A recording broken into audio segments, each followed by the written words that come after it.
Episode 34, Part 08, Chapter 34. Chapter 34. The materia fell through the air. Inside its white-green globe there was a turquoise-colored cloud, swirling and wavering as though overflowing with unknown power. The light from above reflected off its surface, merging with the brilliant glow that was shining from within it.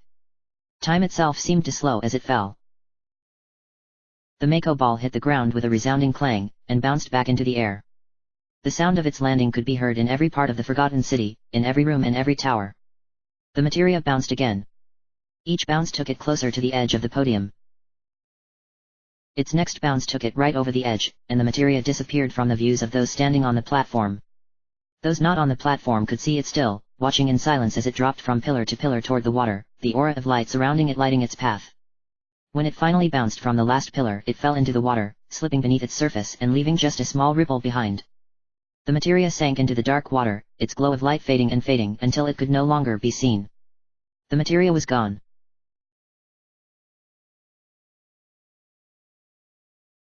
Nagakutsuzuku ko no michi no myokao ni. Shinjiraru ma no chi kito aru.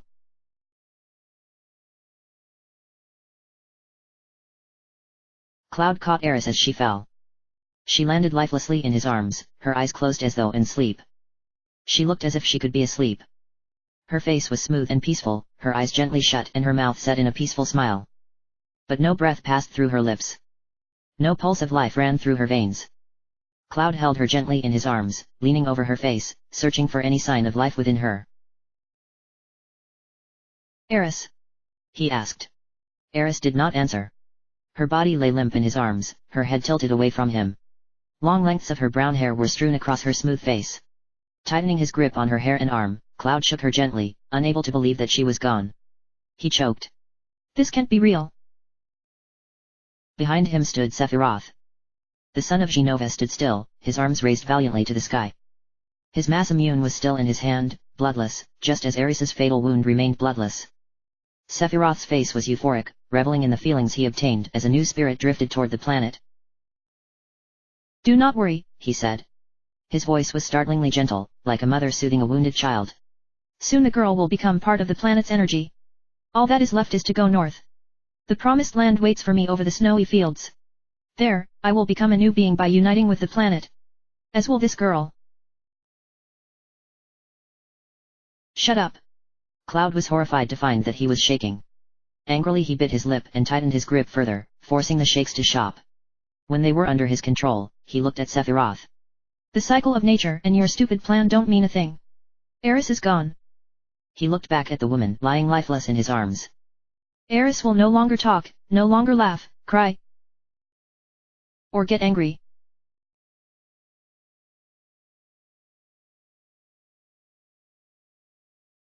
K's no naka no tabibito no uni. Kita no sora wo mazes hide e keva."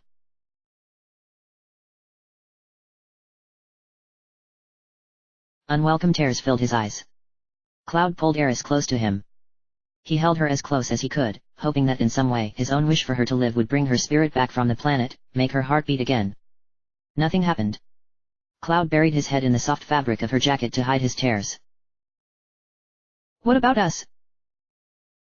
What are we supposed to do?" he asked. He lifted his head and laid Eris as gently as he could onto the floor. "What about my pain?" He took her hand, feeling its slipping warmth. Anger and fear rose in him as he began to shake again. "My fingers are tingling. My mouth is dry. My eyes are burning." Sephiroth lowered his arms and looked at Cloud in surprise. "What are you saying? Are you trying to tell me you have feelings too?" "Of course!" Cloud shouted, ignoring the harsh sound of his voice as it echoed around the Forgotten City. He jumped up and spun round to face Sephiroth. His fists shook with rage. "Who do you think I am?" A knowing smile spread on Sephiroth's face, mocking and taunting. He seemed highly amused by Cloud's anger. "Ha, ha, ha!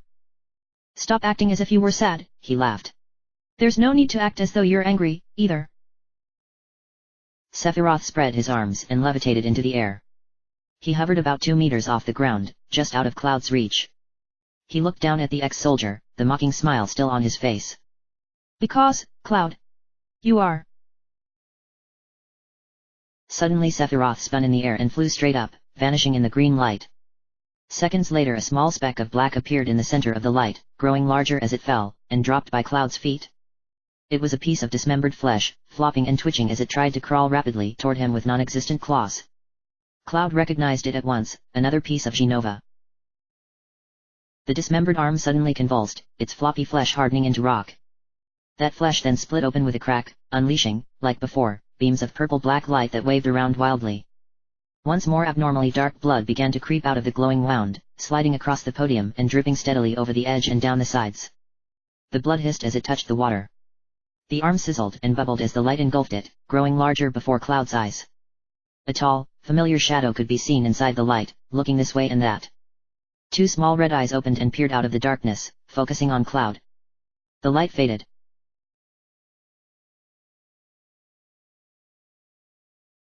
Kikakada Atsui Mwa Mao Ichido Myun no Nakadi Kagayaki Yuru.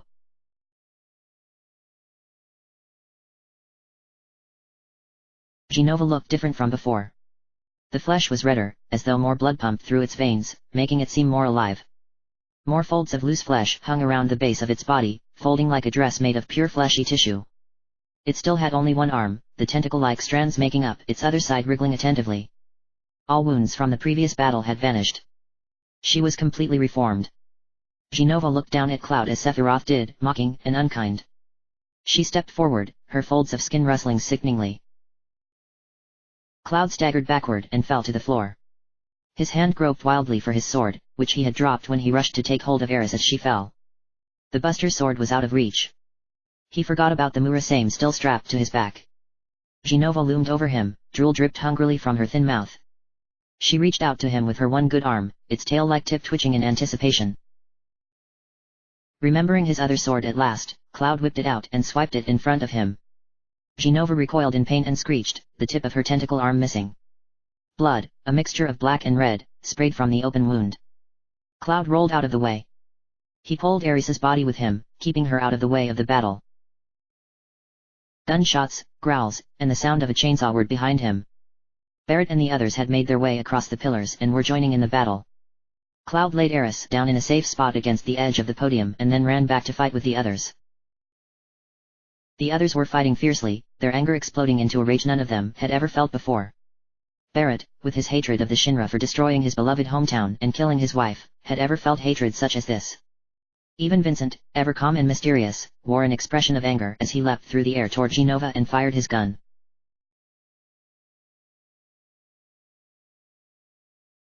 Namada Nanti Kava Shitaku now no. Yawa Jai Bun Ni Makane Tame Ni.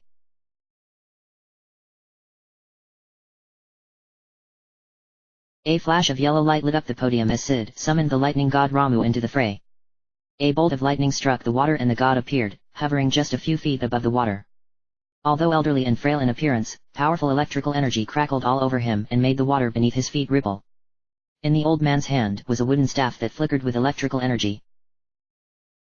Sensing the Genova's form before him, Ramu floated higher from the ground until he loomed over her.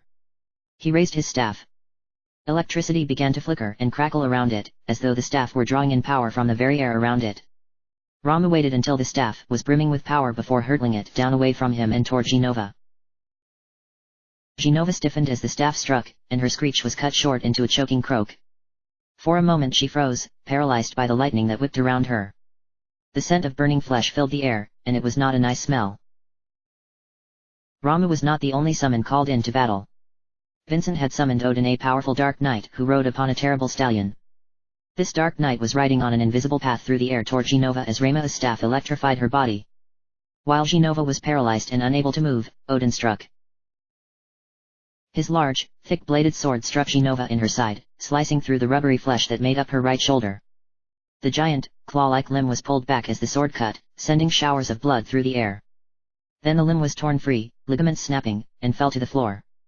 Odin and Ramu disappeared, leaving Genova screeching and shrieking in pain and rage.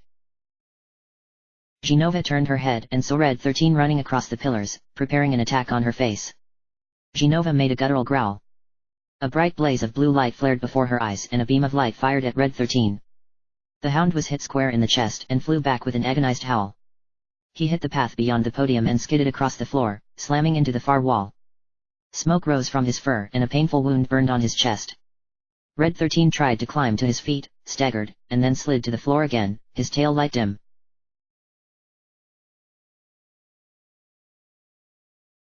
Kazaronai Kokoro Dake Ga. Ma Tairumi Niwa Mina. Oaki Natsa Besa.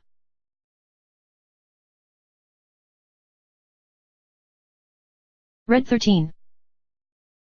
Tifa ran across the podium, jumping over Genova's swinging footfolds and the pillars to reach Red 13. She knelt beside the hound, who was lying weakly on the ground. The fur on his chest was black. Hurriedly Tifa delved into one of her pouches and pulled out a small blue bottle. She poured the potion into her hand and quickly rubbed it over the wound.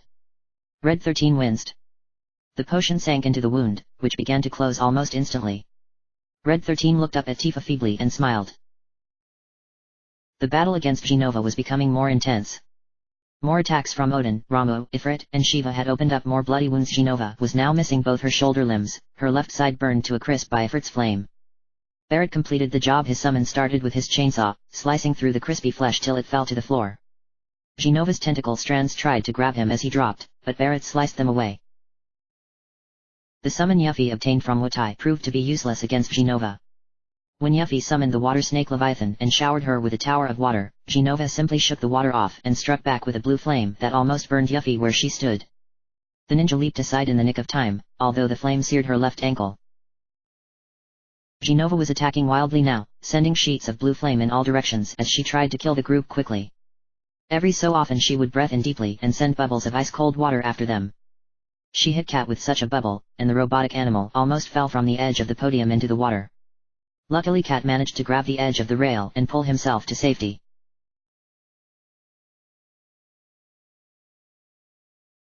Te wo haraj yote nagara. Uukyu no toki ni dakare. Inukai wo tsu naguo.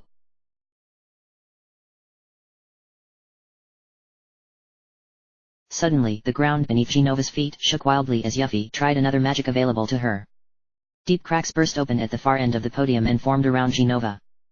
The ground quivered as the cracks widened, and Genova shook precariously from side to side, caught off balance by the power of the earth magic. Part of the ground in front of her jutted suddenly upward, and Genova tipped backward. This was their chance. As Genova began to fall, Vincent leaped up, aimed his gun and fired 2 shots at Genova's neck. The bullets hit their mark and Genova screeched, tipping further back. Then Cloud jumped up from the rail, Murasame ready, and brought the blade down on the beast's thick, fleshy neck. The Murasame sliced through Genova's neck, tearing her head from her body. Seconds after Genova's headless body slammed onto the floor, completely vulnerable on her back. Cloud ran across to where he thought her heart would be, and stepped down. The body convulsed, then fell still. She was defeated. Cloud stepped off Genova's body just as it began to dissolve and melt away. The flesh turned into black and red liquid and seeped into the cracks that covered the end of the podium. The giant chunks of shoulder mass on either side of the podium broke, melted and dripped over the sides, landing in the water with a hiss.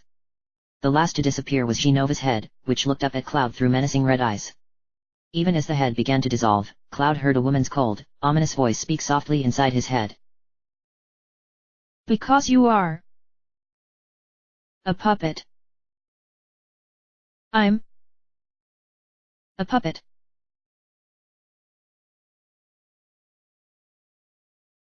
Nagakutsuzoku ko no michi no myokao ni. Shin jarareru ma no ga kito aru.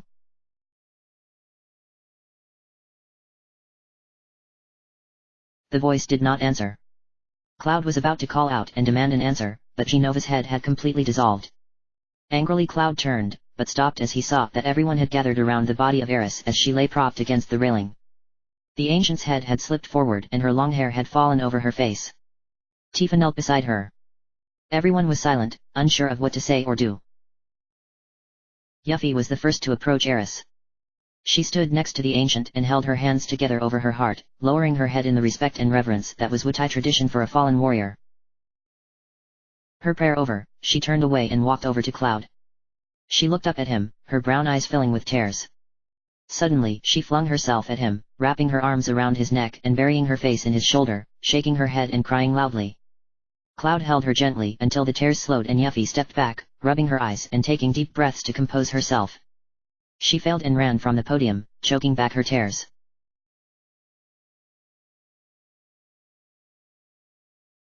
Straight on this long, continuing road. There is surely something to believe in.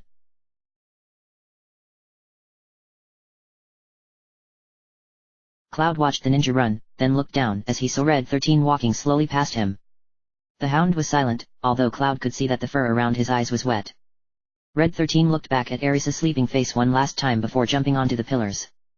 Sid followed suit, also sharing one last glance before walking away. Cat, in shock, could not say anything. He jumped up wildly, the arms of his Mog flailing about in anger. Eventually the cat stopped and sagged, his head drooping over the controls. When he walked away it was in slow, shuffling steps, pausing to glance at Cloud before leaving. A tall shadow fell over Cloud, who looked up to see Barret towering over him. The ex-Avalanche leader had his gun arm raised, ready to bring it down on Cloud's head. But then he looked back at Ares and, feeling suddenly guilty, lowered his arm. Without looking at Cloud, he walked away. Vincent followed him, glancing at Cloud as he passed. Whether it was a cold or sympathetic look, Cloud could not be sure.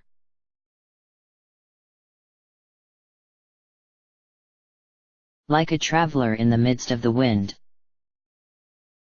I have my eyes on the northern sky.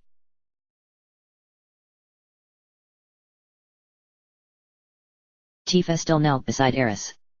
Cloud could not see his childhood friend's face through the long lengths of her dark hair, but he could guess that she was struggling to hold back the tears. Her hands were clenched and shaking, and as Cloud watched he was sure he saw a drop of water fall on them from Tifa's face. Tifa raised her head and looked up at Ares. There was not a single drop of blood on her, only the thin line through her clothes where Sephiroth's sword had pierced her. Tifa ran her hand tenderly across Ares' face, moving the strands of brown hair that had fallen there. Tears filled her eyes. She stood up, closed her eyes for a moment in silent prayer, and then turned and fled the podium. Cloud was the last to leave the podium. When the others had all left the Forgotten City, he walked over to Ares and knelt down quietly beside her. He was afraid to touch her at first, for his hands felt dirty and stained. And indeed they were. Genova's blood covered his palms. But they felt dirty on another level. There was blood on his palms that could never be washed off. Ares' blood. Although he had not dealt the stroke that killed her, he felt as though he had done. He had stood by idly as Sephiroth impaled her with his sword, not making a move to save her until she fell dead in his arms. He stood by and did nothing. He let her die.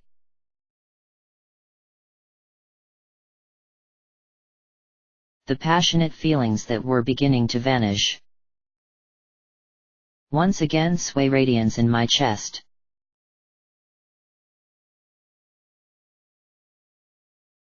Shaking his head, Cloud reached out to her. He flinched as he touched her, removing the materia she had equipped in her wristbands and staff. He swallowed his fear and took hold of her, lifting her up in his arms. Ares' head fell back as he lifted her up from the floor. She was so light, even in death. He took Ares' body out of the Forgotten City, climbing the blue steps in silence. He left the house and stepped out into the forest that surrounded it, with the pool in the center. Tifa and the others were gathered around the entrance of the house. Tifa looked away as she saw Ares' limp body in Cloud's arms. Yuffie was kneeling on the floor a few feet away, with Sid keeping a comforting hand on her shoulder. Cloud refused to look at his companions as he walked past. They watched him in silence, with mixed expressions of sadness and anger on their faces. Cloud walked around the edge of the pool until he came to a spot where the ground sloped into the water. Cloud took a deep breath and stepped into the water. Cloud paused as he entered the water. It lapped around his ankles, cool but not cold, even in the chill night air. Cloud took another breath and began to walk forward toward the center of the pool. The water rose with each step, from his calves to his thighs, from his hips and to his waist. He finally stopped in the middle of the pool, at the edge of a deep, watery pit.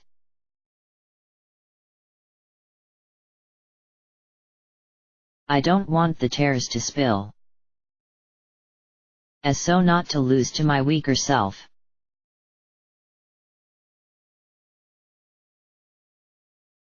Slowly Cloud lowered Eris into the water.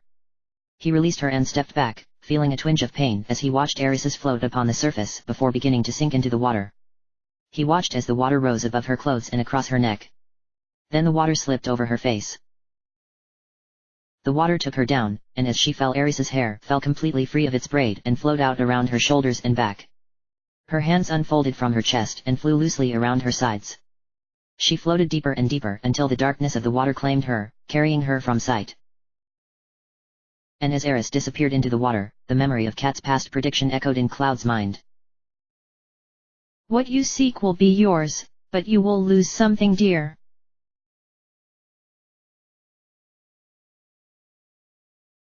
Everyone, listen to me, said Cloud suddenly. Each person in the room turned to look at Cloud. They were back at the house in which they had slept, returning there after Eris had been buried in the waters of the pool. They had stood in the dark silence for a while, thinking of Eris, until Cloud had spoken and caught their attention. Cloud turned to face those around him. I'm Cloud, ex-soldier, born in Nibelheim. I came to settle up with Sephiroth. Said Red 13. His wound had almost completely closed up after Tifa had applied more potions to his chest, a way to divert her mind from the loss of Eris.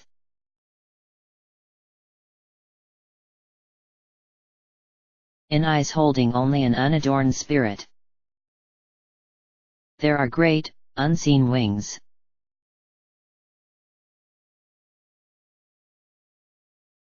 I came here by my own free will. Or so I thought, he added bitterly, looking at the ground, Genova's words echoing in his head. However, to tell the truth, I'm afraid of myself. He turned away from his friends and looked up at the ceiling. There is a part of me that I don't understand. That part of me made me give the black materia to Sephiroth. If you hadn't stopped me, Eris might have been. Cloud stopped short and bit his lip as he realized what he had just been about to say. He took a breath before continuing. There's something inside of me. A person who is not really me. He turned back to them. That's why I should quit this journey. Before I do something terrible. But I am going, he said firmly before anyone could interrupt. He clenched his fist tightly and shook his head. He destroyed my hometown 5 years ago, killed Eris, and is now trying to destroy the planet. I'll never forgive. Sephiroth. He half choked on the name. I must go on. I have a favor to ask all of you. Looking around at the others, he asked, will you all come with me? To save me from doing something terrible.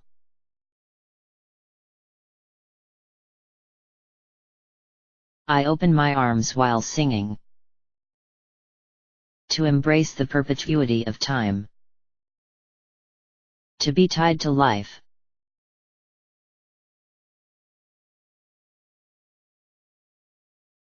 I dunno, man. Barrett said hesitantly, folding his arms. Eris's death had caused him to rethink his position about continuing this journey himself. It seemed to be a completely different game now that one of their group had been killed. Someone they had fought alongside of, ate with, and laughed with. He had seen Cloud nearly strike her and pull back at the last second, and that scared him. He wasn't so sure he could stop Cloud if he did something like that again. Sid stepped forward and gave Cloud a gentle pat on the shoulder. Well, we'll face it when it happens, the pilot assured him. Looking around, Cloud saw the others gradually nod their approval. Although he did not say it, he was grateful they had decided to come with him. The way his self-confidence was feeling right now, he wasn't sure he could make it by himself. I don't know how Eris tried to save the planet from Meteor, he said. And I guess now, we'll never know. But we still have a chance. We must get that black materia back before Sephiroth uses it. Let's go. The others all nodded and gathered around him, those who were sat on the floor like Yuffie and Red 13 jumping up with renewed energy. Now was not the time to be sad. Whatever Eris had planned they would never know. But they would make sure her efforts were not in vain and continue the task that she herself had started, to bring an end to Sephiroth's plan.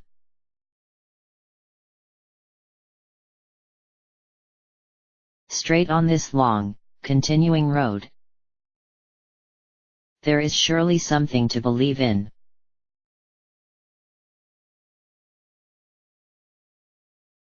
The 8 companions left the house and stepped out onto the street. It was still dark, but somewhere on the distant horizon the sun began to rise. Just as the shadows fell over the canyon the day before, now the light began to rise, pushing back the shadows on the dawn of a new day. The clouds had cleared and the path was visible before them. The 8 friends came to a stop on the path and looked around. Sephiroth, said Tifa softly, though her voice hardened as she said their adversary's name. I wonder which way he went. Everyone looked around. One by one their gazes turned to Cloud, who stood a little ways down the path, looking to the rising cliffs to the north. Cloud was holding his head in his hands as a painful ringing noise throbbed in his ears. In his mind's eye Sephiroth walked down that very path, sword in hand, toward the cliffs. Ugh, he groaned. Wait. Get a hold of yourself, said Yuffie sharply.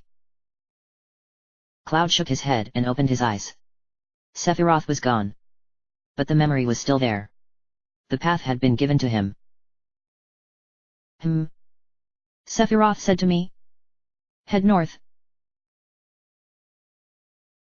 Past the snowfields.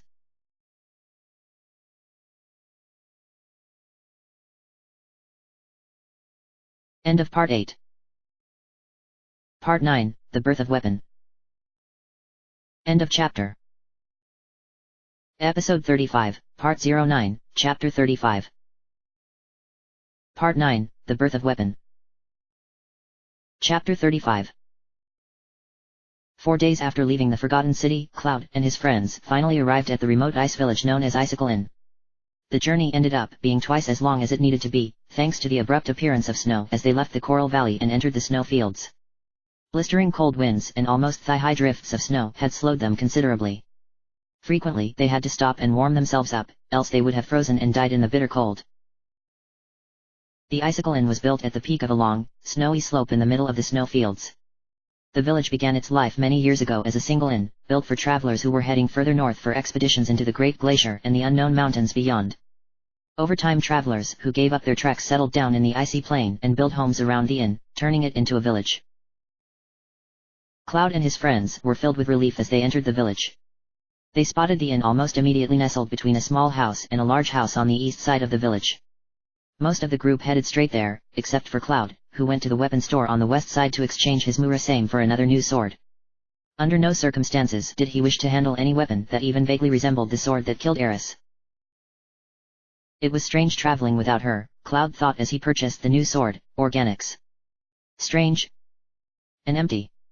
Every time someone complained about the cold, he expected to hear Eris's voice slip through the blustery winds and calm them all down.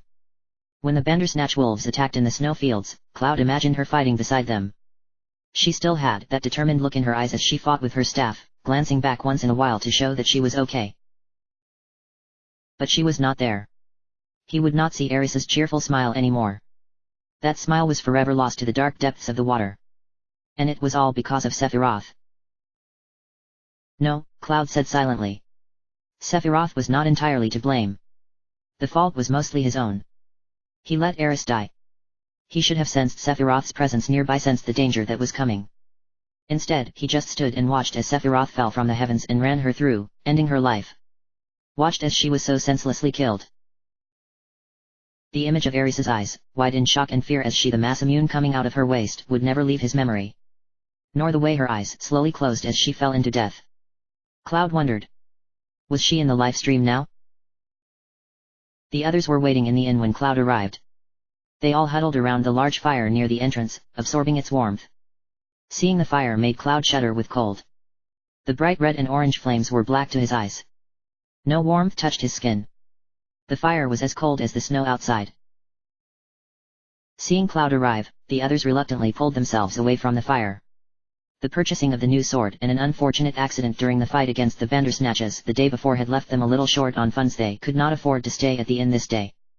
Still, Yuffie glanced back at the fire a few seconds longer, a hopeful gaze in her eyes, before she finally dragged herself out the door and back into the cold. The village's only exit lay to the north at the top of a slope leading into the northern mountains. A man stood guard at the top of the slope, walking briskly back and forth to keep warm. He looked up as Cloud and the gang approached, wondering what they were up to. When he saw them begin to walk past and head into the snow, he ran over and stopped them. "No, don't!" he shouted, his voice muffled through the thick woolly scarf around his neck. "It's a steep downgrade, past here. It's dangerous, please don't go. Cloud stopped in his tracks and glared at the man. I'm still going. He snapped, the cold wind making his temper short. The man flinched. Damn, I was just being nice, he said, somewhat disgruntled by the harsh response. Taking a step back, he looked over Cloud's shoulder toward the village entrance. What they? Who are those people over there? Looks like trouble. As the man spun and dived into the trees for safety, Cloud and the others turned to face the entrance as a number of figures approached the village. Shinra soldiers, clad in their blue and silver uniforms, marched through the snow toward the village. At the head of the company was Elena, her blue suit dark and damp with the snow. Her short blonde hair was clammy and strewn across her pale face and red cheeks. Elena entered the village first. She sighed in relief as she saw the warm glow of fires coming from the houses. The look of relief turned to one of surprise as she saw the group standing in the middle of the village, watching her. Turning to face her soldiers, she shouted, "There they are, hurry!" in her most commanding voice. Yes, ma'am. The soldiers stuck close to Elena as she ran toward Cloud. Cloud and the group made no attempt to run out of the way. There were only a small handful of soldiers after all, and although Elena was a member of the Turks, they did not see her as a major threat. When Elena finally stopped, she put her hands on her wet knees and panted heavily, out of breath even after a short run. Cloud. Huff. Wheeze. She breathed, her voice hoarse from the cold. I won't let you go any further. Cloud shrugged. Not for the first time, he wondered how Elena had managed to get into a group such as the Turks, for all the use she was. Brash, impulsive, foolish. She did not show any of the skills that Rude and Reno had. Did Elena even have any skills? Turning away from her, Cloud pointed toward the slope. What's down there? He asked. Elena pushed herself up and looked at Cloud with a haughty smile. It's a secret, she said smugly. She truly reveled in the fact that she knew something that Cloud and his friends didn't. Waving her hand dismissively, she continued, It really doesn't matter. But you really got guts doing my boss in like that. It took Cloud a few seconds to realize who she meant. You mean boss? Tseng. Memories of the Temple of the Ancients flooded into his mind. The Turk boss, Tseng, whom Elena greatly admired and looked up to, lay injured at the entrance of the temple after Sephiroth attacked him. Why did Elena think? That wasn't us. Cloud interjected hurriedly. Sephiroth did it. No.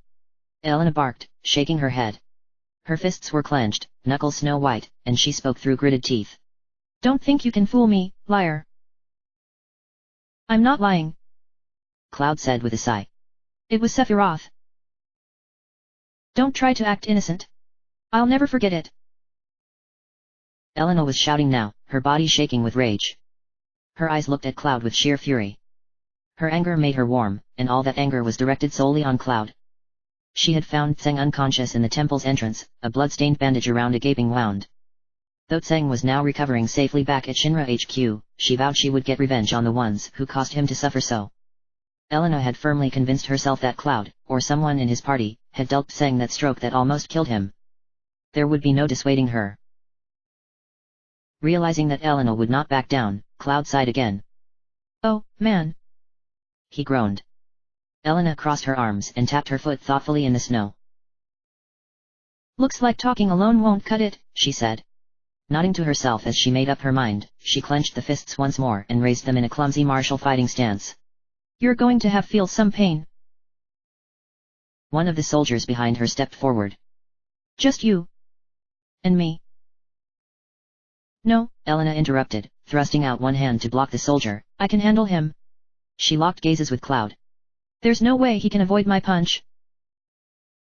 The soldier looked at her dubiously. What? Yeah. Though his face was invisible, Cloud got the impression that he was inwardly laughing at her. After sharing a mocking glance with his fellow soldiers, he stepped back, giving Elena leeway to punch Cloud. Elena smirked and raised her fists. Cloud watched as the young Turk prepared to strike. Though he was no martial artist like Tifa, even he could see which direction the woman was preparing to strike from. Her weight was heavily pressed on her right foot, which was behind her. Her right fist was slowly being pulled back, and a flicker from her eyes told him instantly that she was planning a frontal attack on his face. Cloud waited until the moment when Elena shifted her weight onto her left foot before acting. Just as Elena's fist came swinging forward, Cloud hurriedly dodged to the side, sliding smoothly out of the way. In her inexperience, Elena had placed too much weight on her back foot and could not stop herself as Cloud dodged out of the way. Her thinly soled boots slid on the snow and she jerked forward. Elena waved her arms frantically, fighting to keep from falling over. She tried to reach for Sid, who was nearest to her, but he stepped aside. She lost the fight for balance and tumbled over into the snow. Falling head over heels, she was caught by the gradual decline of the hill and began to roll. She continued to roll over and over until finally she disappeared over the edge of the slope leading out of the village. The soldiers, bewildered, continued to stare even after Elena had disappeared. "Eel! Elena!" One soldier finally cried, and the company charged right past Cloud and his group and vanished into the trees, chasing after their tumbling commander. With Elena gone, Cloud considered what they had to do next. Though Elena had been guarded with her information, she had involuntarily let slip the fact that they were heading in the right direction. The Great Glacier. That was surely where Sephiroth and Shinra were headed.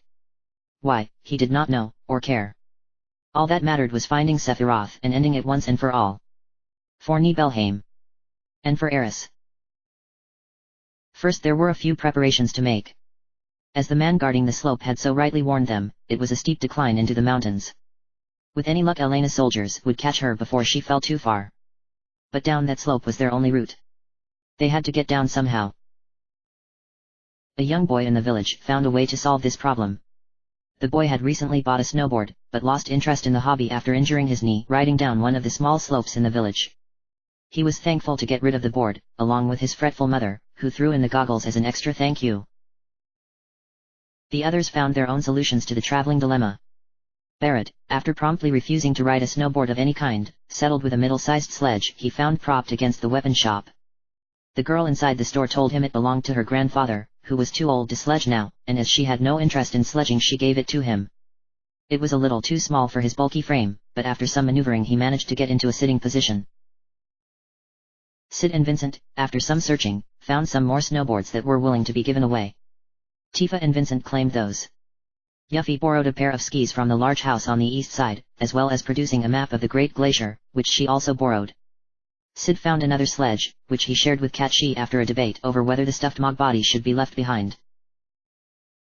The debate was settled after Barrett called the Mog useless baggage, which provoked Kat to hurl his megaphone in Barrett's direction and then force himself on Sid's sledge. Red 13, reluctant to ride on any contraption, eventually settled himself awkwardly on Barrett's sledge, his back paws dug into the wood and his front clinging to Barrett's back. The hound refused to slacken his grip even as Barrett yelled in pain. When everything had been obtained the group gathered at the top of the slope. The man who had been guarding the slope had returned from his hiding place among the trees and was watching them prepare for their departure with a sheepish expression on his face. Once he offered to help them prepare, but was politely turned down. Cloud bent over and checked the straps that were fastened around his front foot. The straps, designed to fit larger snow boots, left quite a gap under his smaller ones. It took some amount of readjusting to get the straps to fit over them, and even then Cloud felt they were a little slack. He couldn't remember the last time he had snowboarded. Probably back in Nibelheim, when he was a child, when winter snow fell over the hills around the town. When he was sure the straps were tight enough, Cloud stood up and looked around at his friends. Red 13 still clung to Barrett's back, his sharp claws digging into the big man's skin and lightly tearing at his shirt. Sid was trying to ignore Kat and Yuffie's excited babble. Vincent was silent, as usual. "Ready?" Cloud said to Tifa. Tifa nodded nervously. She was wearing Sid's jacket and gloves, which he had offered as protection from the bitter cold. The 20-year-old fighter looked very peculiar in the air jacket, her slender frame dwarfed by the bulky leather. During the last few minutes she and Yuffie had swapped items, with Tifa now grasping the handles of the skis with an anxious look in her eyes. She had never skied nor boarded, but she felt a little safer on skis.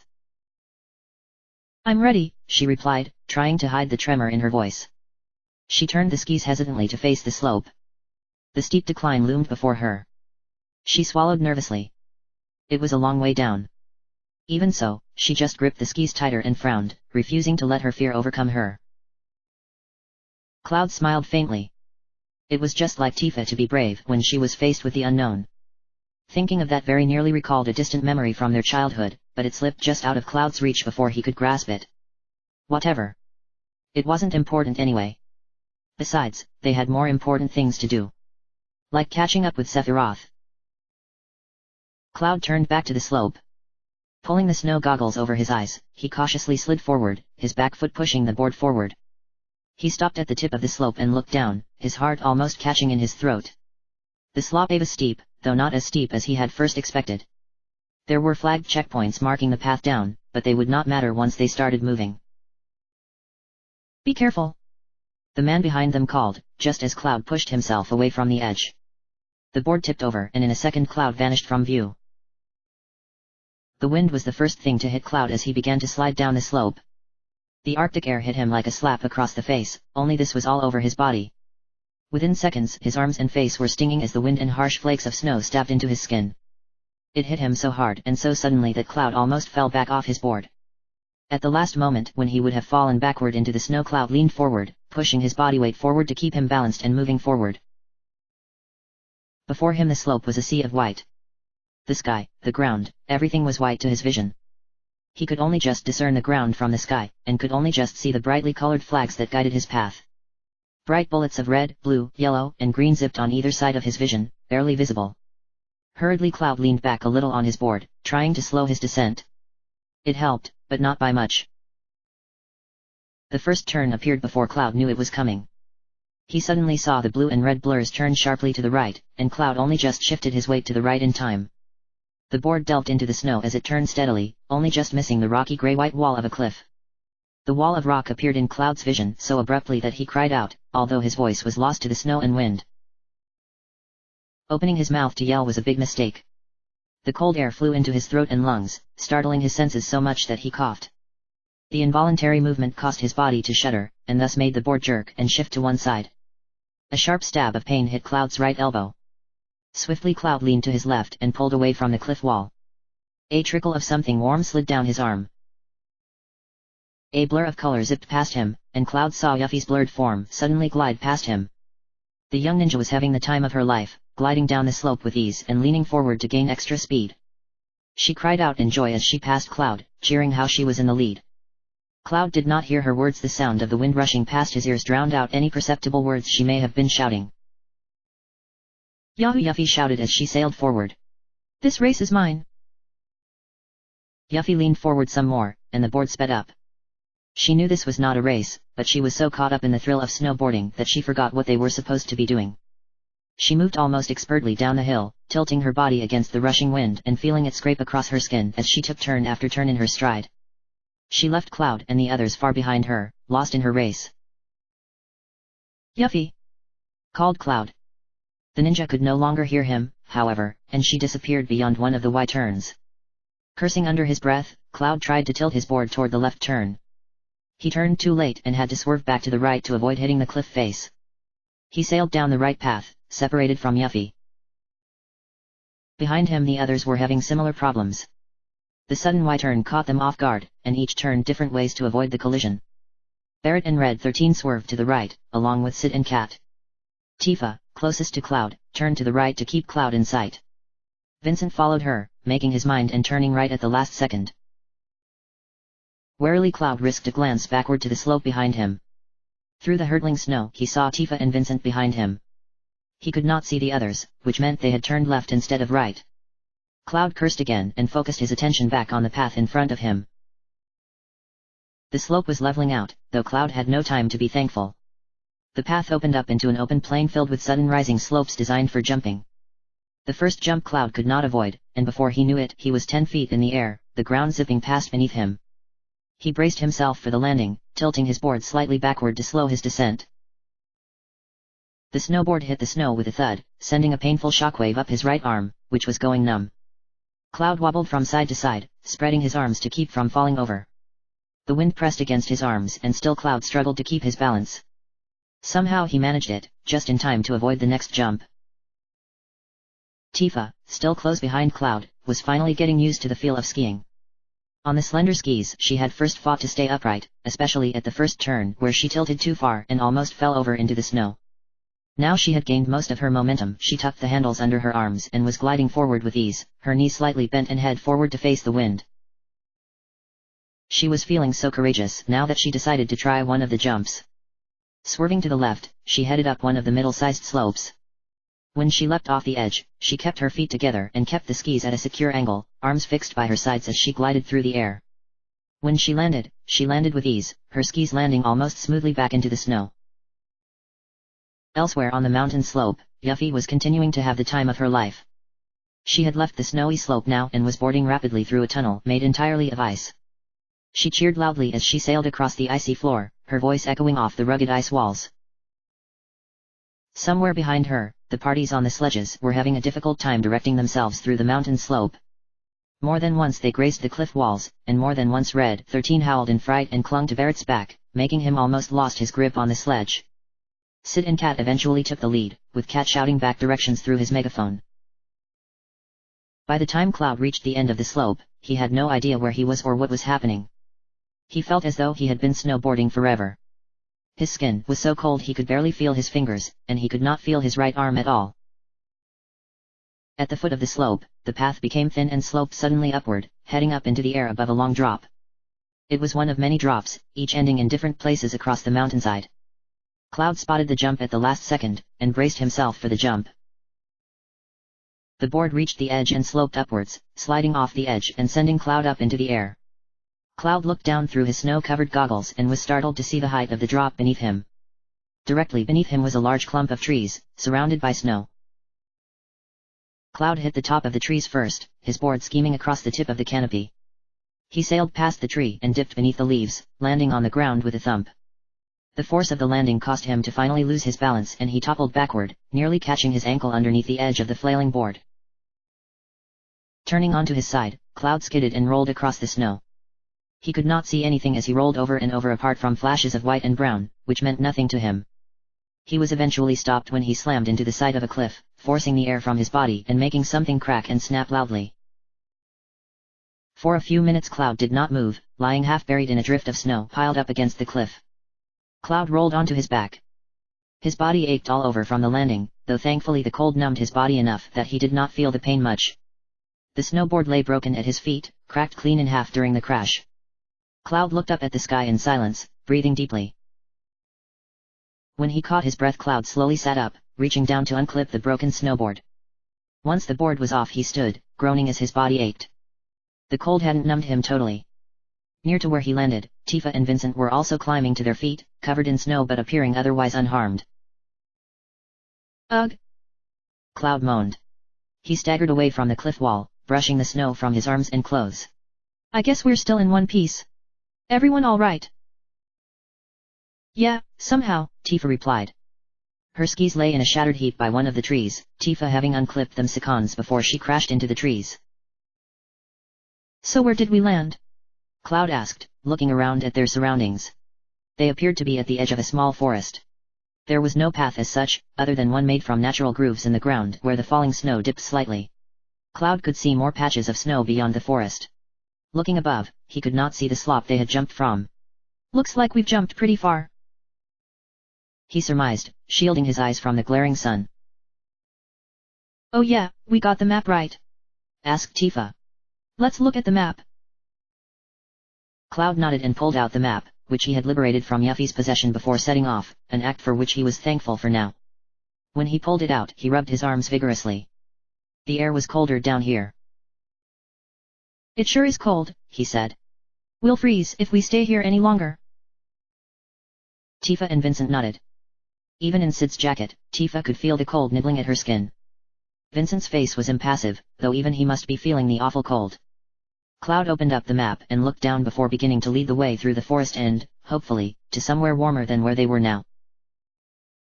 The three did not get very far before the cold became too much for them.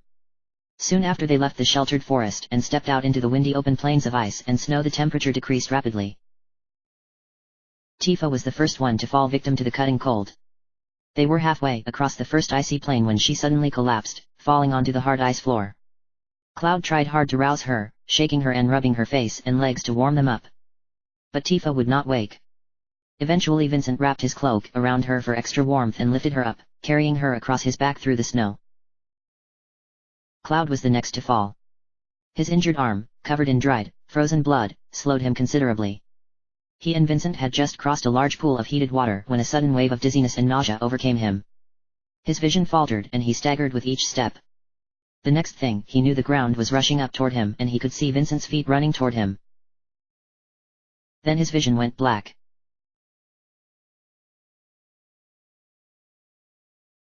End of chapter.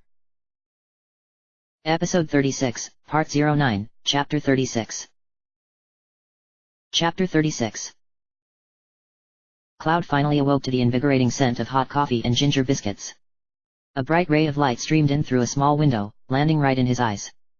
Grimacing, he raised a hand to shield his eyes. His right arm throbbed painfully as he lifted it, causing him to let it fall and suffer the dazzling sunlight. When he finally gathered his senses, he realized that he was not in the snowfields anymore. It was not a patch of cold, hard ice he was lying on, but rather a thin sheet of cloth sprawled out on a wooden floor. Thrown across him was a heavy blanket of wolf's fur, no doubt taken from a bandersnatch. The underside of the blanket made his arms itch, but its weight and furry texture had done the task in warming his frozen body up. But how did he get here? And where were the others? Cloud sat up, his body protesting at the unwelcome movement. His right arm was stiff and could barely move. When Cloud looked down, he saw that his elbow had been wrapped in a thick bandage to stop the bleeding. As Cloud stood up, another ray of sunlight hit his eyes and he groaned. It was like having a hangover. You awake? Cloud looked up as a middle-aged man entered the room via a set of stairs close to where he had been sleeping. The man had been looking at Gia's cliff through a frosty window when he heard Cloud awaken. In the man's hands were a mug of hot coffee and the spicy ginger biscuits Cloud had smelled upon waking. The man reached the bottom of the stairs and walked over to Cloud, looking the young man over as though to check he was fully warmed through. You collapsed at the Great Glacier, he explained briefly. It's a miracle you're all right. My name is Holtzoff. I've been living here 20 years now. If you are planning to head north, you would better listen to my story. Taking a sip of his coffee, he gestured to a door behind Cloud. Why don't we go into the next room and sit down? Before Cloud could stop him, Holtzoff walked past Cloud and went through the open door. Cloud stared after him in bewilderment. He had never even had a chance to ask about the others. Suddenly he heard Kat's voice, loud and piercing, from the next room, followed by Barrett's hearty laugh. Cloud sighed in relief. They were all okay.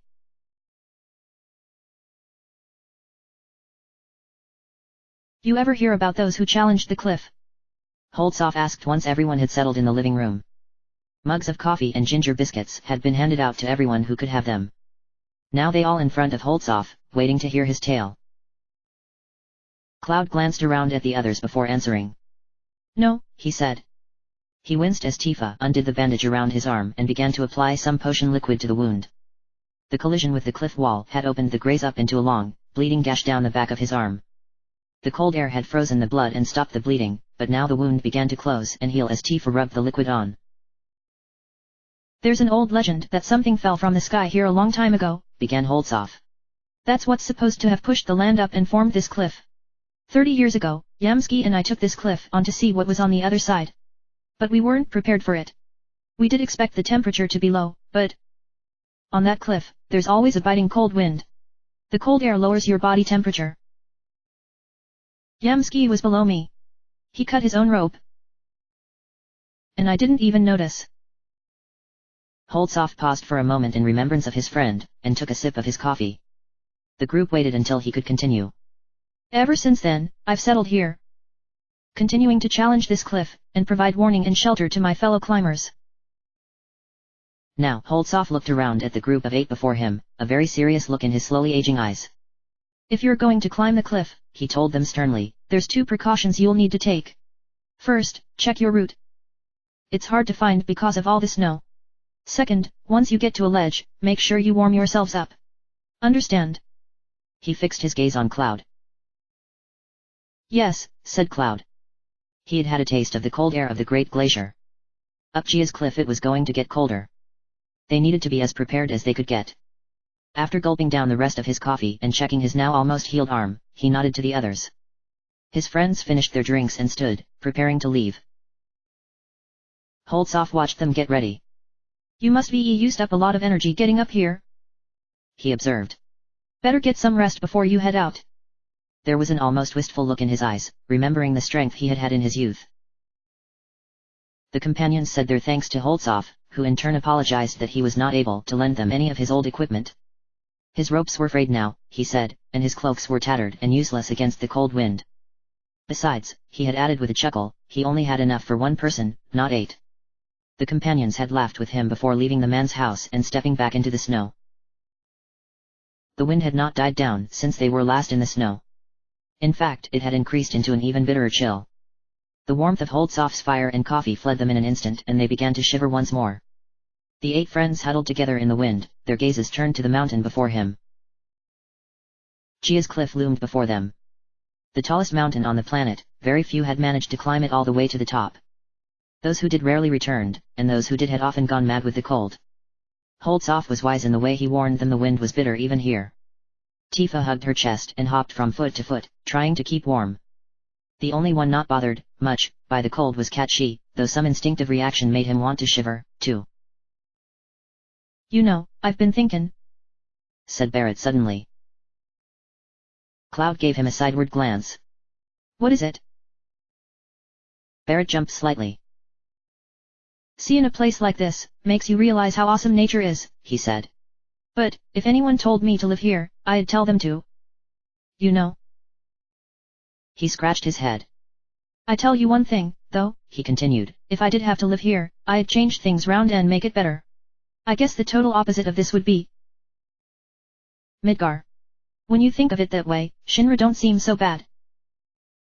Barrett stared for a moment before throwing his hands into the air and waving them madly. What the hell am I saying? The Shinra, not bad. Yuffie giggled. Cloud shook his head and sighed. They were wasting time. He signaled to Sid and Vincent, and the 3 of them stepped forward from the rest of the group. We'll secure the route, said Cloud to the others. You come up later. Sid turned away and looked up at the mountain. The peak of Gia's cliff was clearly visible beneath the afternoon sky. All the way from the bottom, it looked like a long way up. Which it was. Damn. Sid breathed, absently scratching the strap of his goggles. If I could just get back in the air, this cliff would be nothing. Cloud said nothing. There was no need to tell Sid that even if he could get in the air, the chances were his plane would not fly in such cold weather. Only a powerful airship designed to fly in all weathers could make it in such extreme temperatures. Though secretly he wished they could just fly up, as well. He was broken from his thoughts when a small, furry hand patted his arm. He turned to find Cat behind him. The cat was playing with the end of his red cloak. He was also looking around nervously, as though he was afraid of being watched. This is secret info, but... the cat said. Rufus is going to arrive here, too. Cloud nodded. This was a good thing. Now they could get rid of all their problems at once. Cloud looked to Sid and Vincent, who were awaiting a little ways up the path that led to the base of Gia's cliff. Turning back briefly, he waved to the others before running to catch up with them.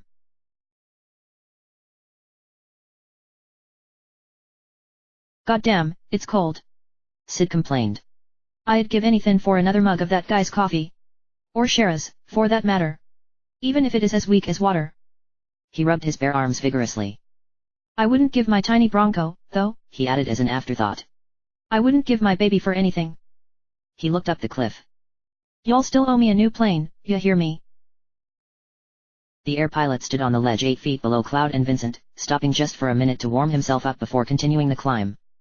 He seriously missed his jacket and gloves now. On the ledge above him, Cloud stopped rubbing his shoulders and gazed down the side of the cliff. You're bringing that up now? He asked. Another cold wind blew and Cloud grasped his shoulders, his body shivering. Holtzoff had not been joking when he said the wind blowing around the cliff was a biting one. The 3 had been surprised by the iciness of it and had to keep moving to prevent them from freezing to the spot. Trying to ignore the biting wind, Cloud looked over the side of the cliff again. They had traveled pretty far up the cliff, already the trees at the bottom were beginning to look small. He could see Tifa and the others, too, gathered at the bottom of the cliff and looking up at them. I'm just saying, said Sid. He jumped slightly from foot to foot to restore the circulation to his legs. Once this is all over and done with. When we've defeated Sephiroth and sent his sorry ass back into hell or the life stream or wherever the hell it's from. You guys all owe me a new plane. And not a cheap one, mind you. When he could feel his toes again, he stepped up to the cliff and grabbed the rocky wall. The snow-covered rock was as cold as ice, and inwardly Sid half bet that it was ice in disguise. He pressed his boot against the edge of the rock and pushed himself up, beginning to climb up toward the next ledge. I want a real nice one, Sid continued as he ascended the wall. A big one too, with an engine big enough to hold an army, if need be. And by the wheel, my own fridge to hold my beer. There's nothing beats a cold, frosty one on a hot. He stopped suddenly as he heard a loud click coming from above him. Looking up, he saw Vincent standing at the edge of the ledge, his short-barreled gun pointing straight down to where he was climbing. One of the gunman's red eyes was closed as he took a careful aim. Hey, Sid protested. He almost lost his grip in his panic. Watch where you're pointing that thing, Vince. I was just saying. Vincent said nothing. He just looked down the sight of his gun, where he could see Sid in a small outcrop of rock behind him. He waited until the last possible moment before he pulled the trigger. Sid flinched. The bullet never hit him. Instead a piercing, pained screech came from behind him. Sid snapped his head round in time to see the grotesque, gaudy form of his Alcalter slip from the wall and tumble from the ledge. The bullet landed in its circular, razor-tipped mouth, going straight through until it came out of its scaly back. The monster flailed its four spindly legs as it fell, before crashing on the ledge below. It twitched once, and then stopped moving. The monster defeated, Vincent spun the short barrel in his hand before flipping it back into its holster. With a flick of his cloak, he turned away and began to ascend the cliff to the next level. Cloud breathed out silently and turned back to the ledge. Leaning over, he offered his hand to Sid, who was almost shaking with fright. I thought he was gonna kill me, the pilot said shakily. He reached up and grasped onto Cloud's outstretched hand. Cloud tightened his grip and pulled, digging his heels into the rock. He pulled as Sid pushed himself up, until finally the pilot was able to climb onto the ledge. A smile spread on Cloud's face. Be thankful he missed then, was all he said. Sid scratched the back of his head in embarrassment, while Cloud turned back to the cliff and began to climb after Vincent. After a moment or two Sid began to follow them, climbing quicker so as not to fall behind again. After a while of climbing the three came across a dark entrance leading into the mountain. They marked the entrance with a small red flag they borrowed from Holtzoff before leaving to let Barrett and the others know when they caught up that they had entered the mountain. They had few of these flags and had to use them sparingly. Yuffie's advanced tracking skills would allow them to follow easily enough. The inside of Gia's cliff was made entirely of ice, so they could not leave any visible markers except for chinks in the ice made by the tip of Sid's spear. There were several twists and turns inside the mountain, and more than once the three nearly ended up lost. The caverns and paths looked identical after a while of searching, and though the ice was almost opaque, it had a mirror-like quality that reflected the openings of tunnels and doorways. The floor was also incredibly slippery in parts, which meant they had to walk carefully else they would slip on the sloping paths and break their necks. After navigating their way through the catacomb of icy tunnels, they ended up outside again, faced with another long climb. In the shelter of the mountain they had almost forgotten about the cold wind, which hit them hard as they stepped out into the open air. Pretty soon they were chilled to the bone again, and had to pause for several minutes rubbing themselves over to warm up before attempting the climb. They also noticed that it was beginning to get dark quite fast, losing track of time during their treks in the snow. This climb was longer than the last one, with the gaps between ledges steadily increasing. There were no more of the Zalcalter beasts, much to Sid's relief, though he swore that once he saw a blue dragon flying around the west side of the mountain. Cloud and Vincent said nothing and continued to climb, focusing more on reaching the ledge and warming up than dealing with a possible dragon. The next doorway lay just ahead, at the top of a steady climb. Cloud figured this was the highest anyone attempting to climb the cliff had ever gotten, since he could not see any colored flags marking the path after this point. There was another doorway a little further up, but the wall was too steep and there were too few hand and footholds to climb with. He reached the ledge first and spent the next few minutes as he waited for Sid and Vincent rubbing his arms. He wondered how the others were doing. Had they started their ascent?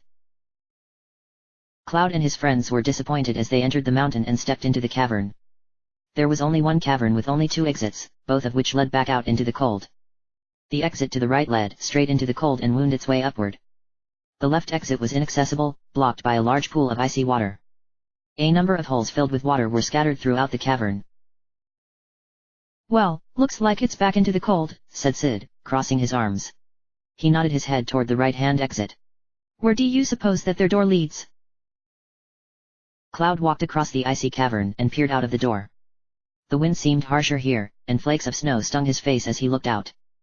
He saw the path cut into the side of the mountain, saw it flow to the outer wall before turning abruptly upward and heading back toward the mountain.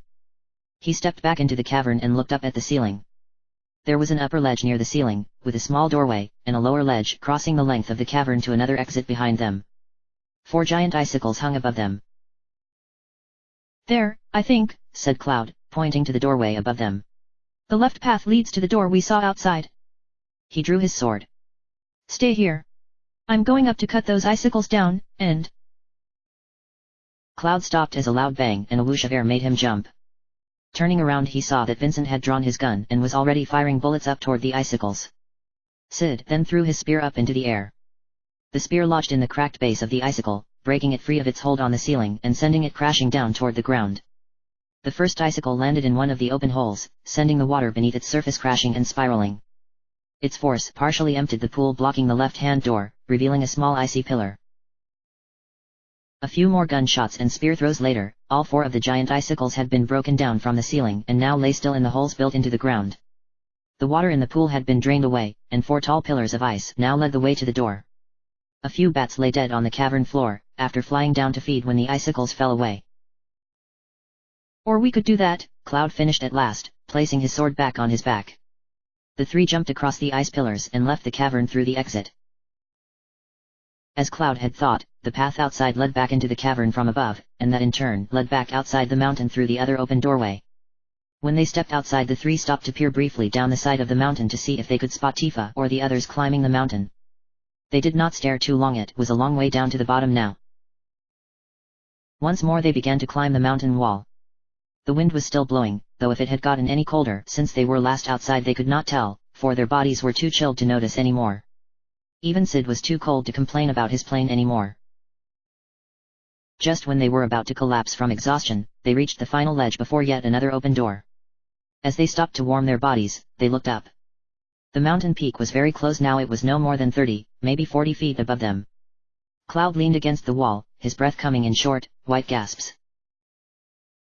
We're almost there, he breathed. His voice sounded quiet and dull in the frosty air. Though he did not say it, he could feel the air around them beginning to thin out the higher they climbed. He had to take deeper breaths to replenish the oxygen he lost in normal breaths. Sid and Vincent could feel it too, he guessed, for they were breathing more deeply than normal. They headed into the mountain again. They were in a smaller cavern this time. It was a slender cavern that seemed to stretch across the entire width of the mountain. There was only one exit to the east of the cavern. A large number of icy blue crystals grew like trees along the walls, gathering around a small pool of glowing mako in the middle of the path. Cloud knelt beside the pool and gently dipped his hand in. The mako was pure and untainted, flowing freely within the mountain itself. Its surface barely even rippled when Cloud touched it, it was that pure and thick. The mako was warm to the touch and made his fingers tingle. He lifted his hand from the liquid and wiped it on his shirt. It was best to leave this pure pool of mako alone. The 3 headed on through the door and entered a long tunnel. The moment they passed through the doorway, a pain-filled cry echoed throughout the tunnel, making them stop in their tracks. Instinctively they drew their weapons.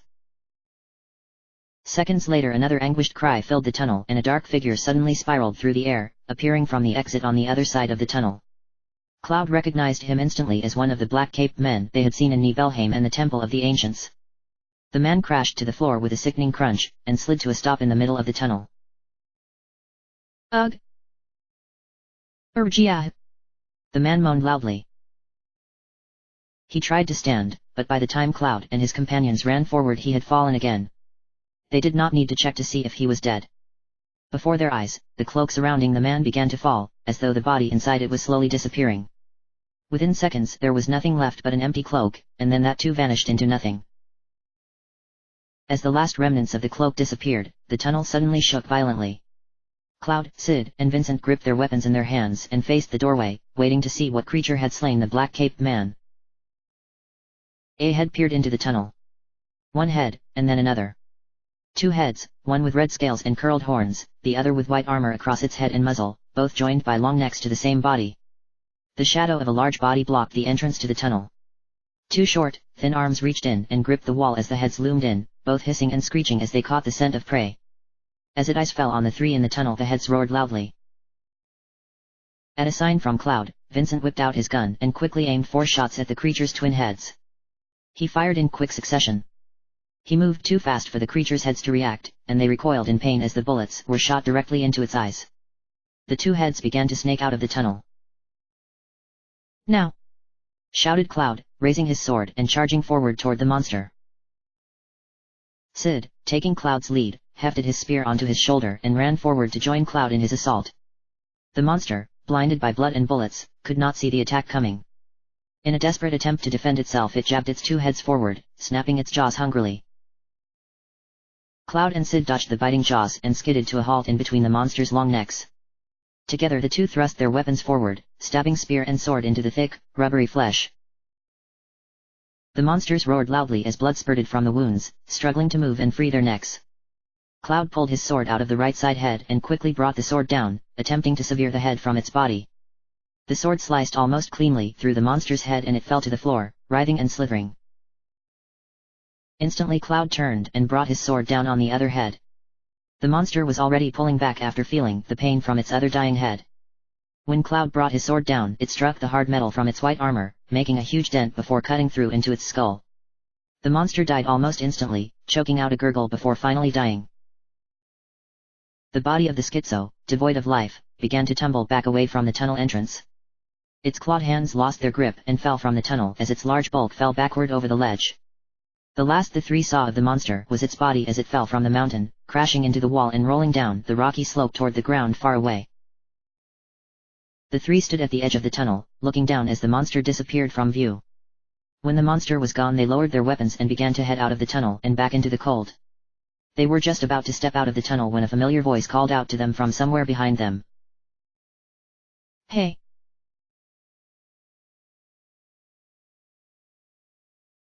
Seriously, you guys sure make an easy path to follow, even in ice," said Yuffie. The young ninja walked with her hands behind her head, taking long strides up and down the ledge. "There was no problem tracking you. Dead bats and bullet holes everywhere. I could have followed you blindfolded. And deaf." Cloud, Vincent, and Sid said nothing, and did their best to ignore the ninja's bragging. But Yuffie would not be silenced and continued to brag about her skills. She went on and only stopped when Sid threatened to throw her off the cliff, a threat to which Yuffie looked down the mountain and abruptly went quiet. They were very near the top of Gia's cliff now. The peak was just ahead of them, no more than 20 feet above. The 8 friends, now finally gathered, were close to their destination. They began to climb. Cloud led the way, using whatever footholds and handholds he could see, since there were no flags to mark his way. After about 10 feet, the mountain wall turned inward and began to level off, sloping just enough that they could walk on it. Naturally, Cloud was the first to reach the top of the mountain. He climbed onto the ridge and ran forward to reach the mountain peak. When he reached the top and looked over the edge, he stopped, his jaw falling open in awe. Moments later, the others ran up beside him and they also stopped, their own mouths falling open. Even Yuffie, the incessant chatterbox, had only one word to say. "Wow."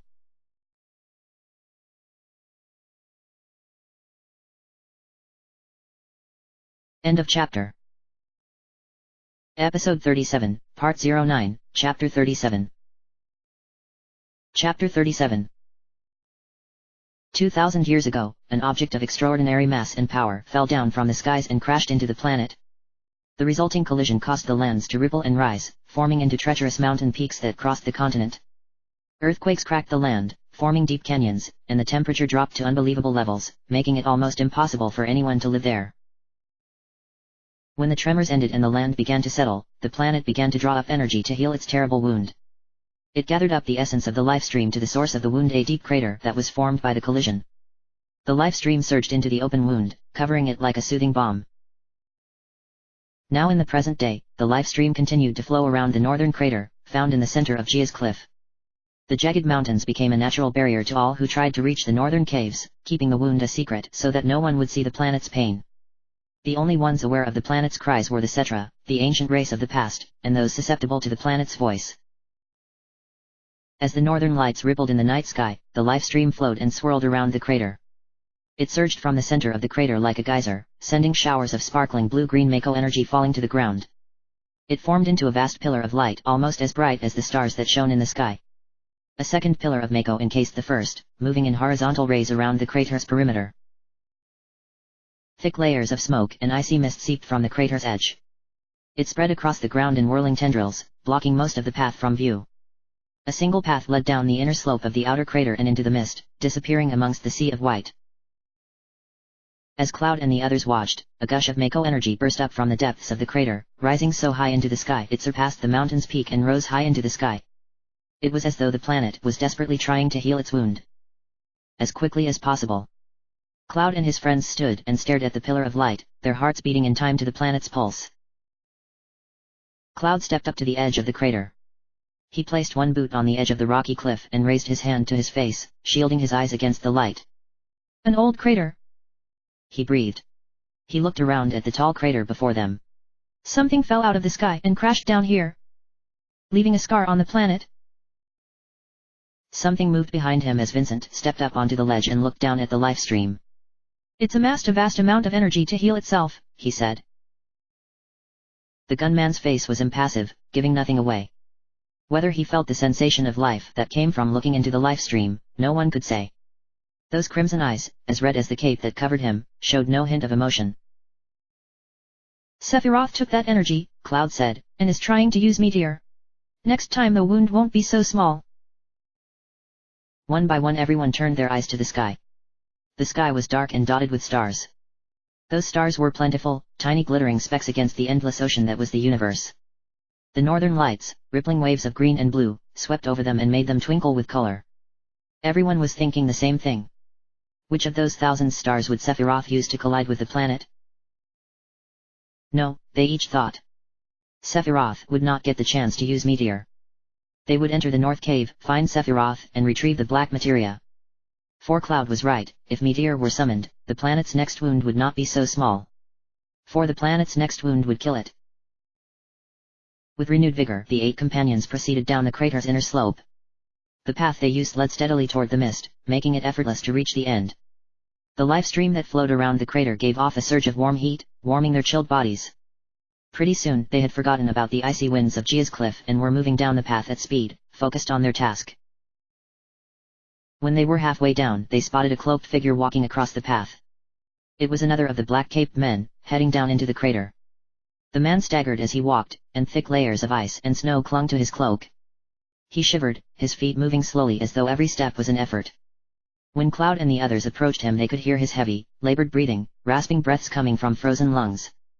They reached him just in time to hear him gasp out his last words before he fell dead to the ground. Be back. 2 September. Roth. Cloud and his friends gathered around the man's lifeless body. As they watched, the man's body rippled and gurgled beneath the velvet cloak. Then the cloak fell flat, the body hidden within it returning again to the planet. Without a word, they moved on.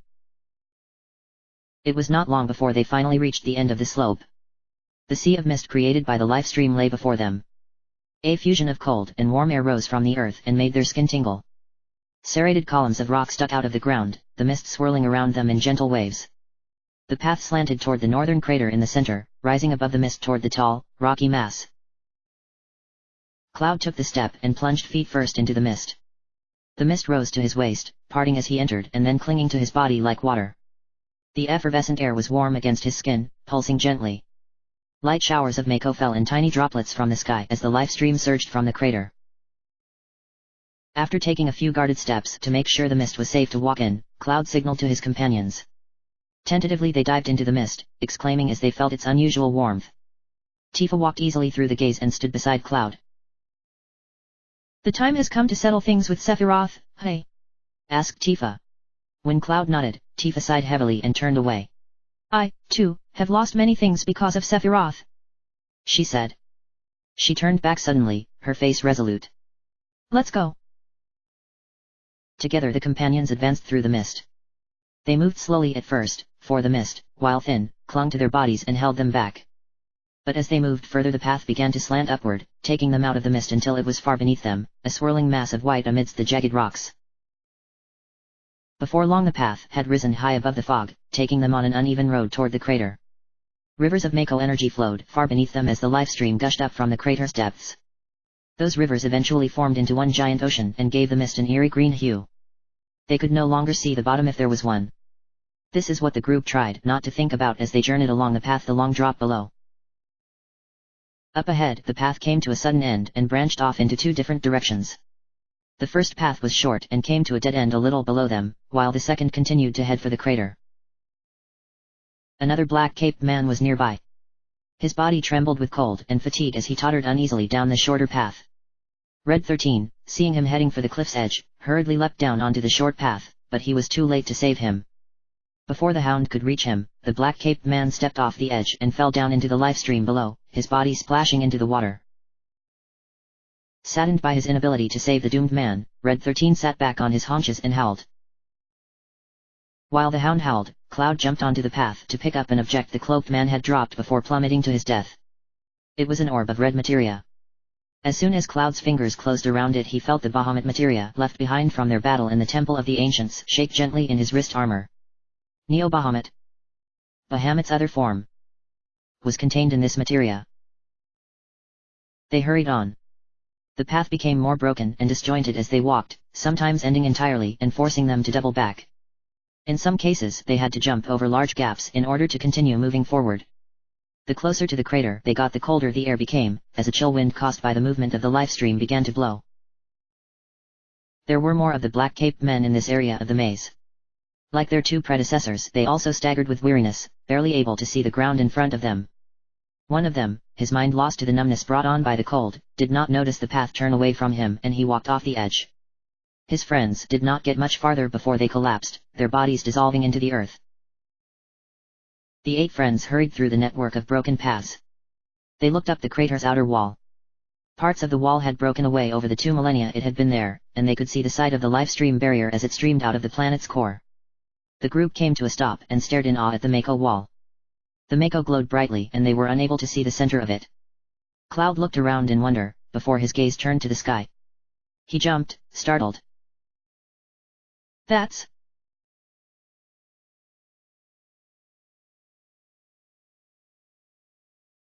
While Cloud and his companions traveled on foot through the winding and broken paths of Gia's cliff, others were taking a more direct route to reach the crater.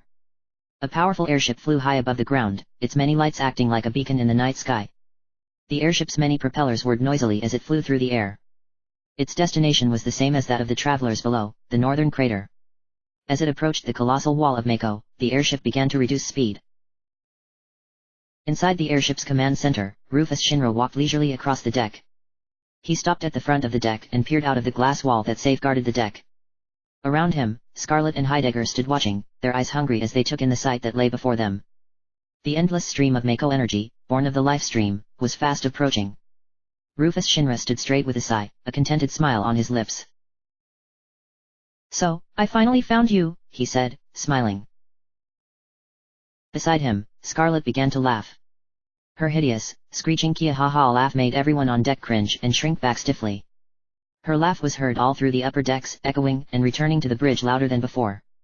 Turning to face the ship's crew, she laughed again, louder than before but just as painfully. This is incredible, she said when she could speak. The head of Shinra's weapon development glanced at Rufus, her blood-red lipstick stretching as she smirked. In the middle of the deck, Heidegger, head of public safety maintenance, took a step forward so that he could see the wonderful view. When his eyes fell upon the endless surge of Mako streaming up from the crater, his bearded face lit up. This is the promised land the president has been searching for, he exclaimed. A chuckle shook his large body, though he remembered to restrain his own dreadful laugh. Rufus turned away from the window and faced his 2 employees. They could already taste the gold in their mouths and feel it weighing down their pockets. Rufus, on the other hand, could already taste the power.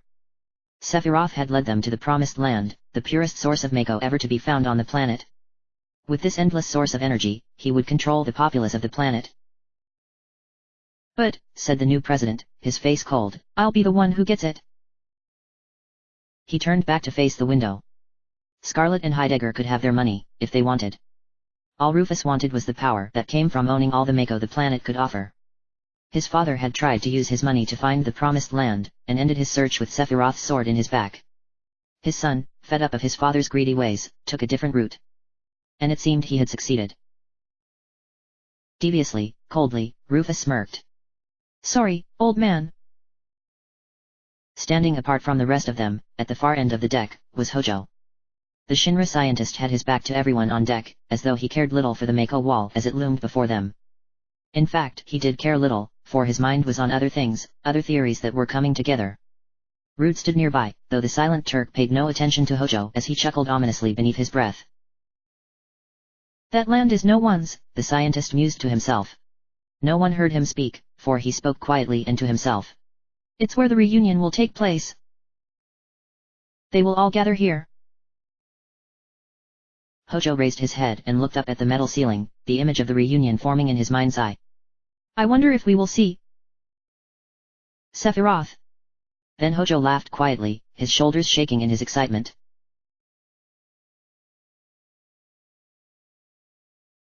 After seeing the Shinra airship approach the crater, Cloud lowered his gaze and turned to face his friends. They all stared up at the airship in alarm. If the Shinra had arrived already, that meant that they were rapidly running out of time. They had to enter the crater and find Sephiroth before the Shinra did. Turning away from the airship, the 8 friends began to race down the path toward the crater's outer wall. The airship above them slowed and lowered its great bulk down near the edge of the crater, landing on a large, overhanging piece of rock on the other side of the Mako wall. As the Shinra disembarked from their airship and made their way toward the entrance of the crater, Cloud and the others ran down their own path toward the Mako wall. When Cloud and the others arrived at the Mako wall, they saw 2 more men dressed in black capes approaching it. The wall's outer barrier flowed across the rocky path in regular waves, pulsating in time to the planet's life beat as it surged up from its core. The black-caped men did not seem to notice this wave of energy, which seemed very much like a colored wind, and walked right into it. The moment their bodies touched the windy barrier, they were thrown back, hurled with immense force back across the path. The sickening crunch of bones breaking and shattering could be heard as they landed on the rocks. They rolled to a stop at the feet of Cloud and his companions, who looked down at the hooded men in horror. Though their faces were invisible, they could sense the pain the men were in as they gasped and rasped their last breaths. Up! S.E. Phi. Roth. Groaned one. W.H. Who?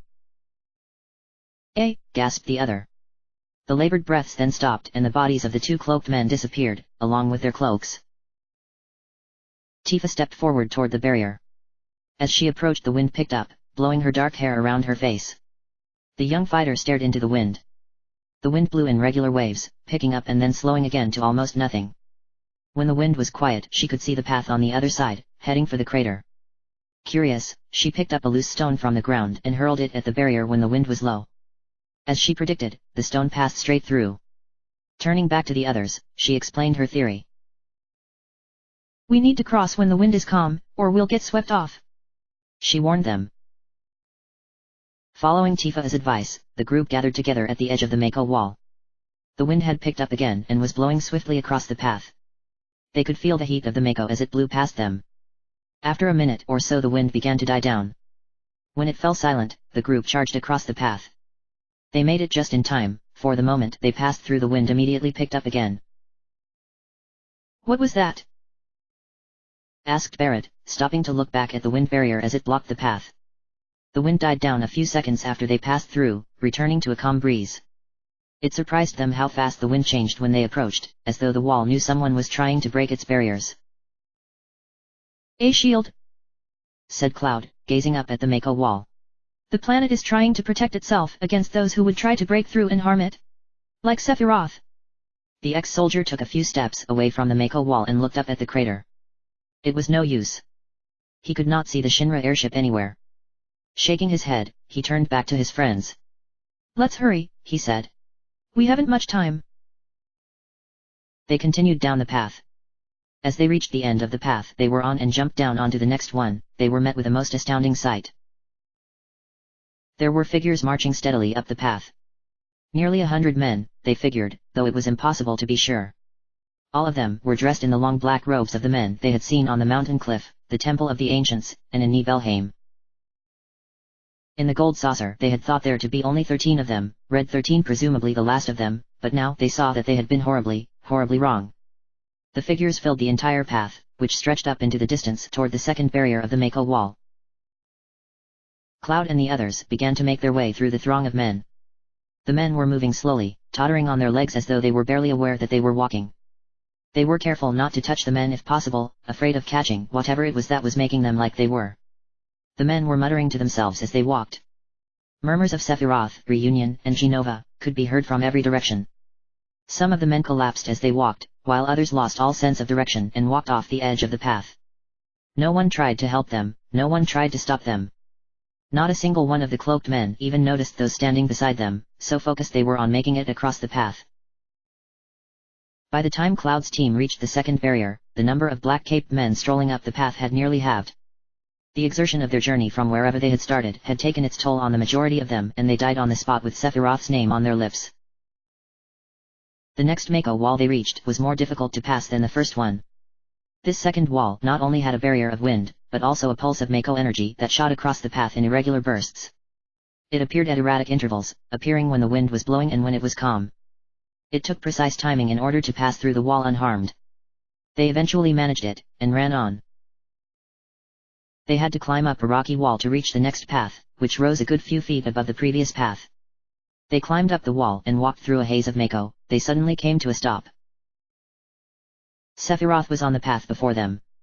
The large soldier stood with his back to the group, facing two more of the black-caped men who had somehow made it through the second barrier. Sephiroth had his sword in his hands, stained with red blood. As they drew near they could hear Sephiroth speaking to the two men, his voice carrying above the roar of the Mako walls around them. "This is the end," Sephiroth was saying to the two black-robed men. "For all of you." In a single swift movement, Sephiroth raised his Masamune and slashed it in front of him. A second later the two robed men fell back away from him and tumbled over the edge of the path. Their robed bodies fluttered down and splashed into the sea of glowing Mako below. They did not even cry out in pain. Sephiroth lowered his sword. Fresh blood dripped off the shiny edge of his sword's blade. "Sephiroth!" Sephiroth turned his head slightly. Cloud ran up and stopped behind him, his hand around the handle of his buster sword. But the soldier did not turn.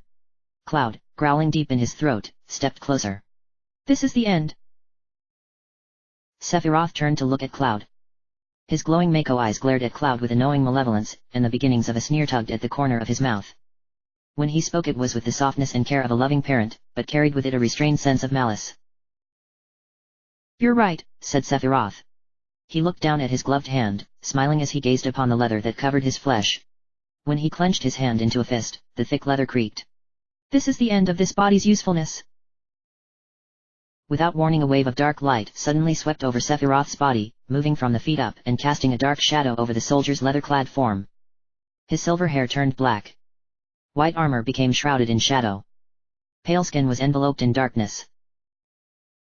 The last to change was Sephiroth's eyes, which continued to glow even as the darkness covered his face until they too vanished in the gloom.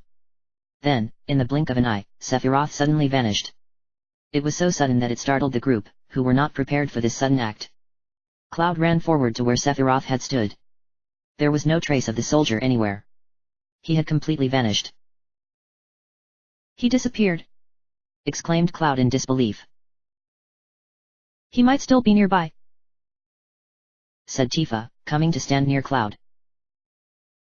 The 8 companions stood still and glanced around the path. The air around them seemed to dim and darken, as though after 2 millennia night had finally pierced through the sea of Mako and reached the ground. They looked up and down, and left and right, and then up and down again. But Sephiroth was nowhere to be seen. Then, a voice began to speak out from the shadowy depths, making the group jump.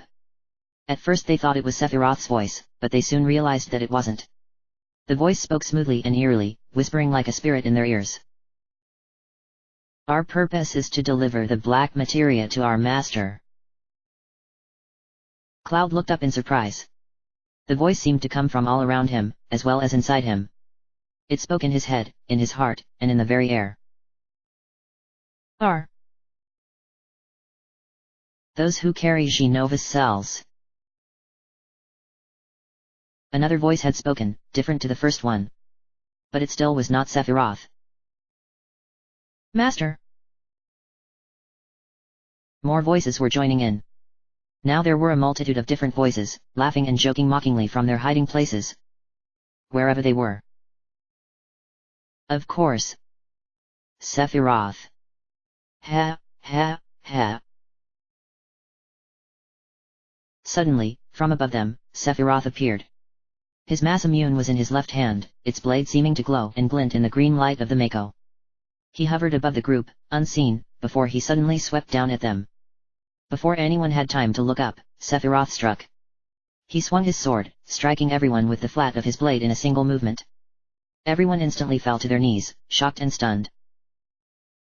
Struggling and shaking, Cloud climbed to his feet.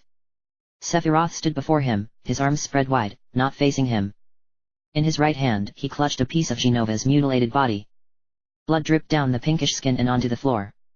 Sephiroth turned to face Cloud, and rapidly swung his sword. Cloud did not move, even as the blade stopped mere inches from his stomach. Sephiroth smiled wickedly. Then he lowered his sword and flung Genova's flesh forward.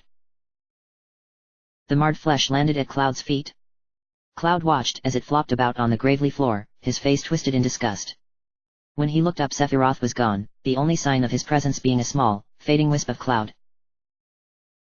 Turning his attention back to Genova's flesh, Cloud slowly drew his organic sword. He steadied the unusually designed blade of the sword over the flesh, preparing to strike and kill it before it had a chance to form into Genova. But something halted his hand and made him wait. Then, as regular as clockwork, the flesh began to convulse and bubble, expand and stretch, forming into the familiar figure that was Genova. But this Genova was different. The pinkish flesh had been drained of color, leaving it a frightening, deathly black. The sight of this new form took the others by surprise, causing Yuffie to scream and Sid to drop his spear onto the ground. Everyone backed up, alarmingly afraid. Only Cloud remained where he was, his sword still steady in his hands. He raised his eyes slowly up to look at Genova. Then he pulled his sword back and lunged.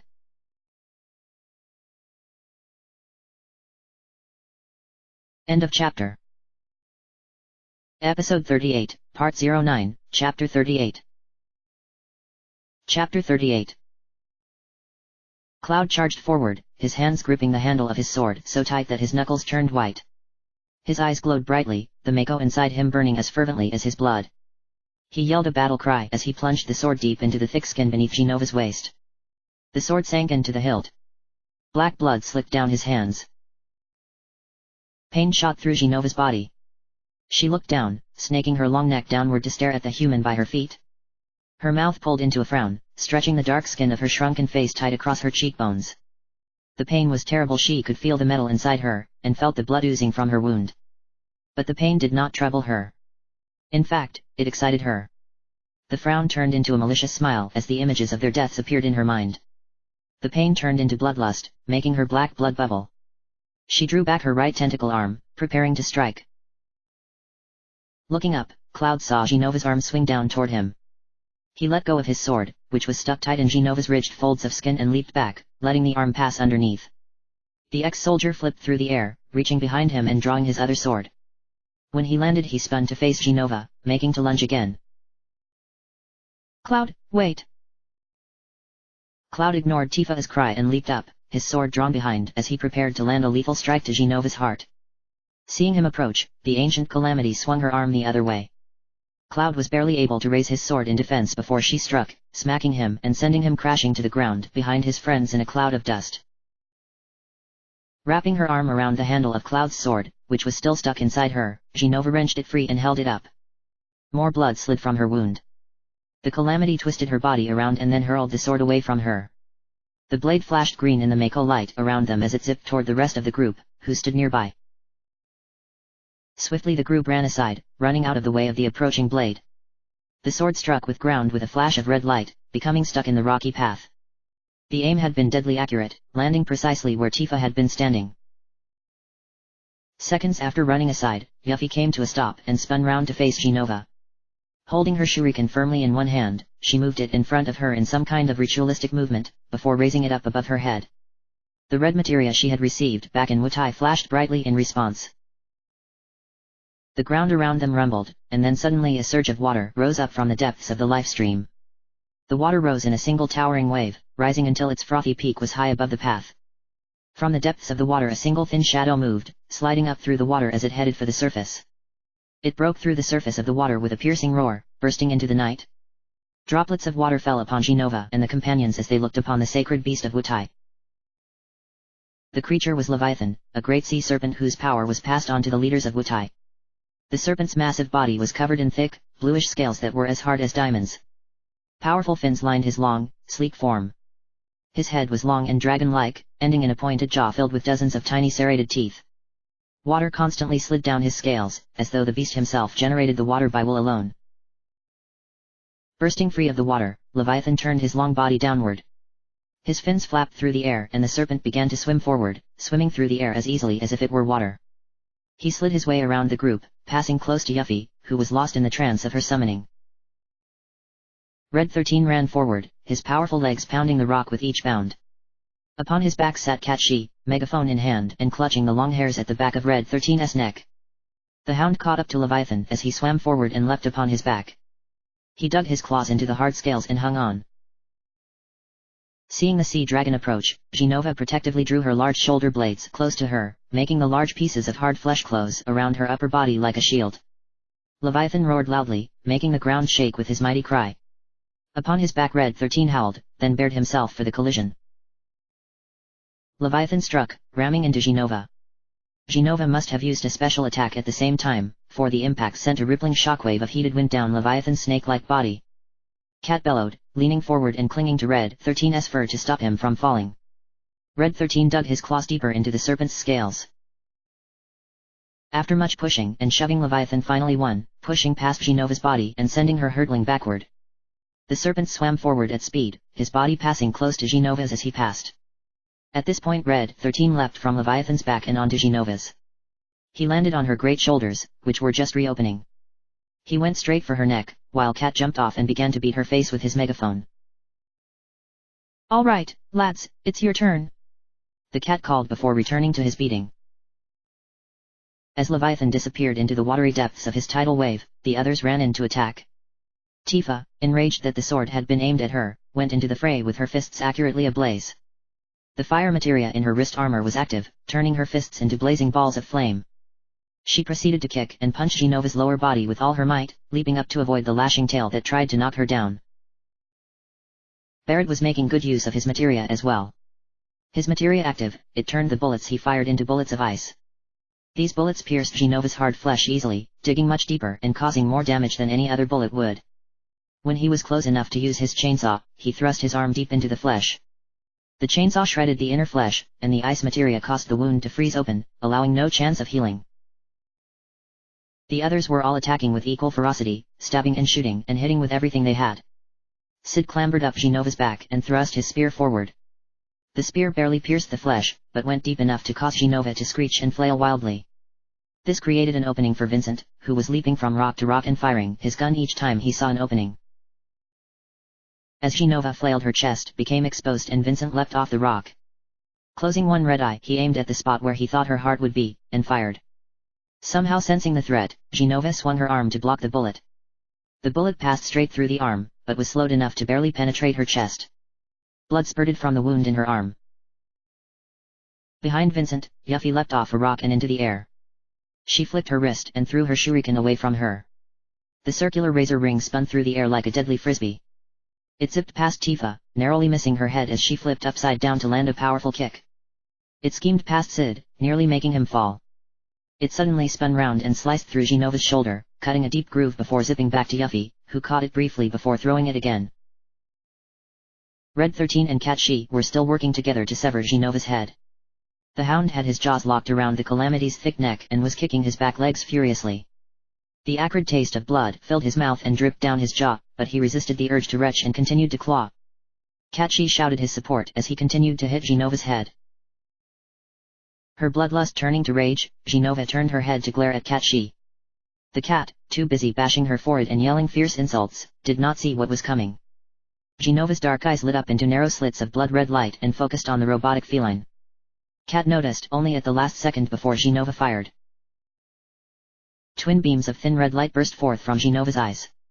They struck Cat in the chest, pushing the cat off her shoulder and into the air. Cat yowled in pain and shock as he was pushed back. The world spun before his eyes, the ground moving constantly so that it was never in the same place for more than a second. Suddenly a flash of pink-white appeared before his eyes as he crashed into something large and soft. The thing he landed on fell back and rolled over with him. Cat closed his eyes, praying to whatever god there was that this ended soon. When he finally stopped, Cat opened his eyes, dazed. The Mog was beneath him, looking equally as dazed. Cat cried in relief and hugged the Mog body tightly.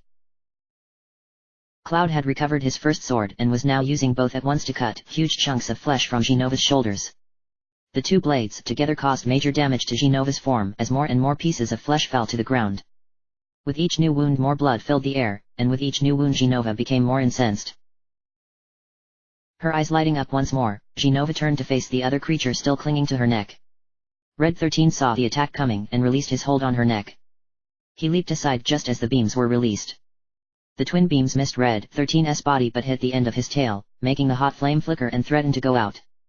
Red 13 yelped more in surprise than in pain. In anger, he pounced upon Genova's face, his sharp teeth seeking out her eyes. Genova could do nothing to defend herself. The attack left her momentarily blind, and in that instant Red 13's teeth found their mark and delved into her sunken sockets. Genova screeched loudly as blood and lumps of jelly poured freely down her face. She could do nothing to defend herself. Her arm was too short, her body too large. All she could do was thrash her small head this way and that and try to throw the hound from her face. But Red 13 had dug his claws deep into her flesh and would not let go. "Hey, Red!" came Barrett's voice from below. "Get away from there!" Red 13 complied, giving Genova one last, vicious bite before jumping away. Though now blind, Genova could smell the hound nearby and swung her left shoulder with all her might.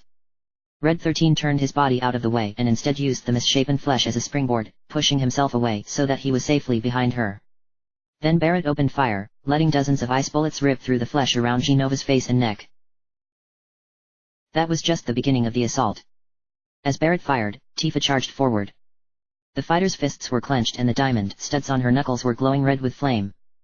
Tifa leaped up as Barrett quit firing, and landed on the hard, ice-covered flesh in front of Genova's face. Genova's sightless eyes, black and dull, looked around blindly. "Take that!" yelled Tifa. Tifa punched forward, striking Genova's jaw with her right fist. The sheer force of Tifa's expert punch sent the Calamity's head flying back with a loud, painful crack. The ice around the head shattered and fell away, taking the top layer of flesh with it. Then Tifa attacked with her left fist, knocking the head sharply to the right. Genova gave a garbled cry as her jaw fell open, broken.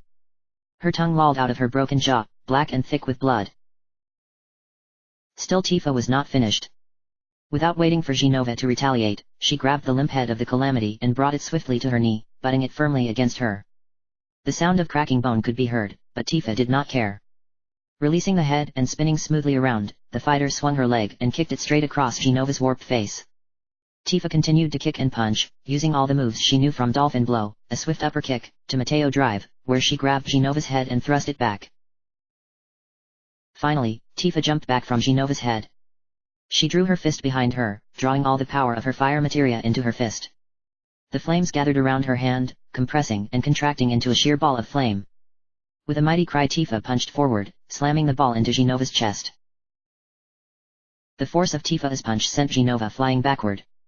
A shockwave filled the air as she was forced back, tumbling over herself as she careered over the rocky path. She slammed into a large piece of jutting rock, causing it to shatter beneath her heavy bulk. Tifa landed on the ground, the flames dissipating around her. Slowly, steadily, Genova stood up. The multiple attacks, the stab wound in her back, the chunks cut from her body, the bites to her neck had left her weaker than she had expected. The collision with Leviathan had severely damaged her insides. She could feel the blood filling in the depths of her stomach and other vital organs. Pain filled her from every point on her body. Pain caused by the humans. Genova became so enraged by the humans that she sought to end their lives in a single strike. Though blinded and with a broken jaw, she roared loudly, her roar sounding more like a garbled cry. She spread her shoulders wide as though they were wings, and cried again. She cried to the heavens, drawing upon all the energies that gave her power. Yes, she would end the lives of these humans in one strike. As Genova roared, a strong wind began to blow. It was a tropical wind, unbearably hot to the touch and filled with the bitter scent of acid and rotting flesh. The wind came from Genova's body, powered by her body and getting stronger the more she roared. Her sightless eyes were turned to the starry sky above. The hot wind struck Cloud and his friends seconds later. The 8 of them cried out and tried to shield themselves from the bitter wind as it tried to force them back. The wind was hot and burned against their skin, making their skin tingle. Barrett stood in front of Tifa as she held onto his shirt for dear life, shielding her from the wind. Cat Shi had been caught up by the wind and was once again rolling over the rock.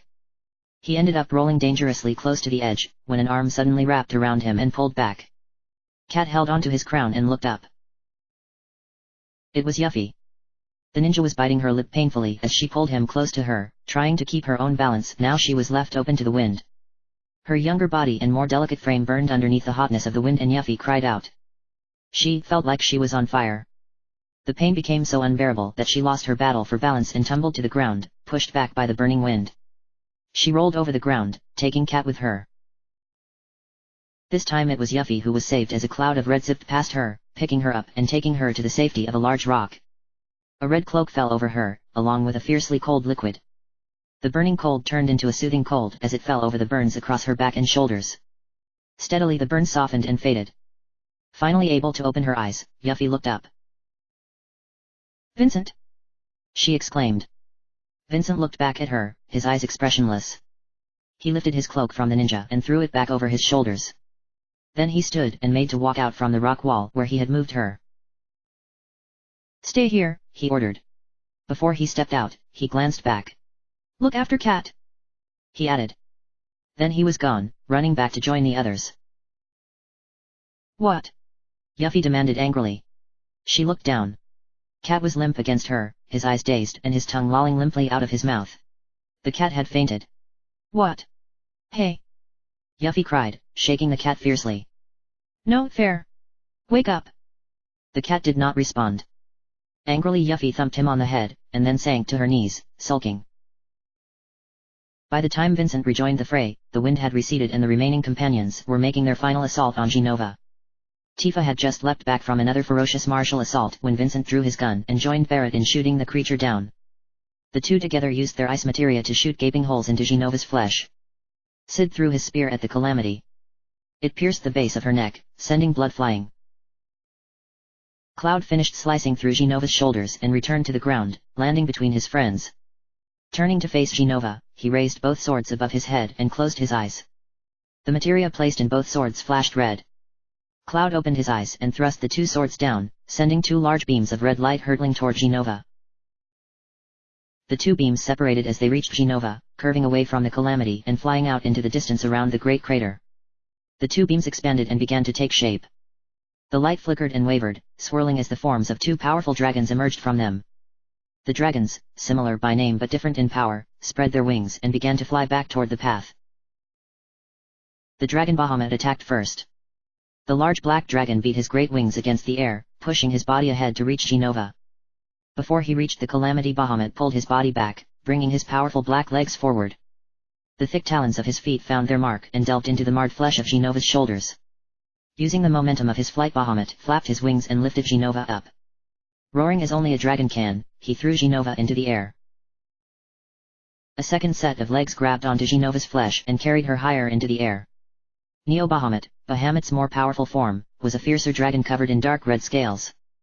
Age and wisdom caused this dragon to grow a second set of wings, making him Lord of the Skies. This dragon lifted Genova easily, carrying her up and up into the air. Bahamut followed, flying past the older dragon and landing fierce bites and slashes on Genova whenever he could. When the two dragons had taken her high enough, they let Genova go. The Calamity fell from the skies for a second time, the wind howling past her as she fell to the ground. Bahamut hovered in the sky and opened his mouth. From the depths of his throat a burning light grew, and the air around him began to shimmer and draw together. The air took shape into a ball of light, which Bahamut then fired down in a long beam of light. The flare pierced Genova as she fell, pushing her down faster until she smashed into the ground. Clouds of rock and dust flew into the air around her, blocking her from view. Bahamut raised his head to the skies and roared loudly, while Neo Bahamut circled him, roaring in triumph. The two dragons continued to roar even as their bodies faded into the night. On the ground, Genova lay unmoving amidst the rubble on which she had landed. Her tentacle arm, half severed by Cloud's sword, twitched feebly before falling limp onto the ground. Around her the companions watched, waiting for the inevitable moment when her body would dissolve into the planet. They did not have to wait for very long. As Genova passed away for the third time, her body bubbled and hissed as it began to dissolve and disperse into liquid. She dissolved into black water, which seeped steadily across the rock and dripped off the sides of the path into the life stream at the bottom. As the black water touched the green water it fizzed and disappeared, sinking from view. In less than a minute all traces of Genova's presence were removed from view. Except for one. Floating about half a meter off the ground was the black materia. That was all that remained of Genova after she disappeared into the life stream. The group stared in awe as the seemingly harmless black ball floated gently in front of them, rising up and down steadily as though breathing. Nobody dared to step forward and take it.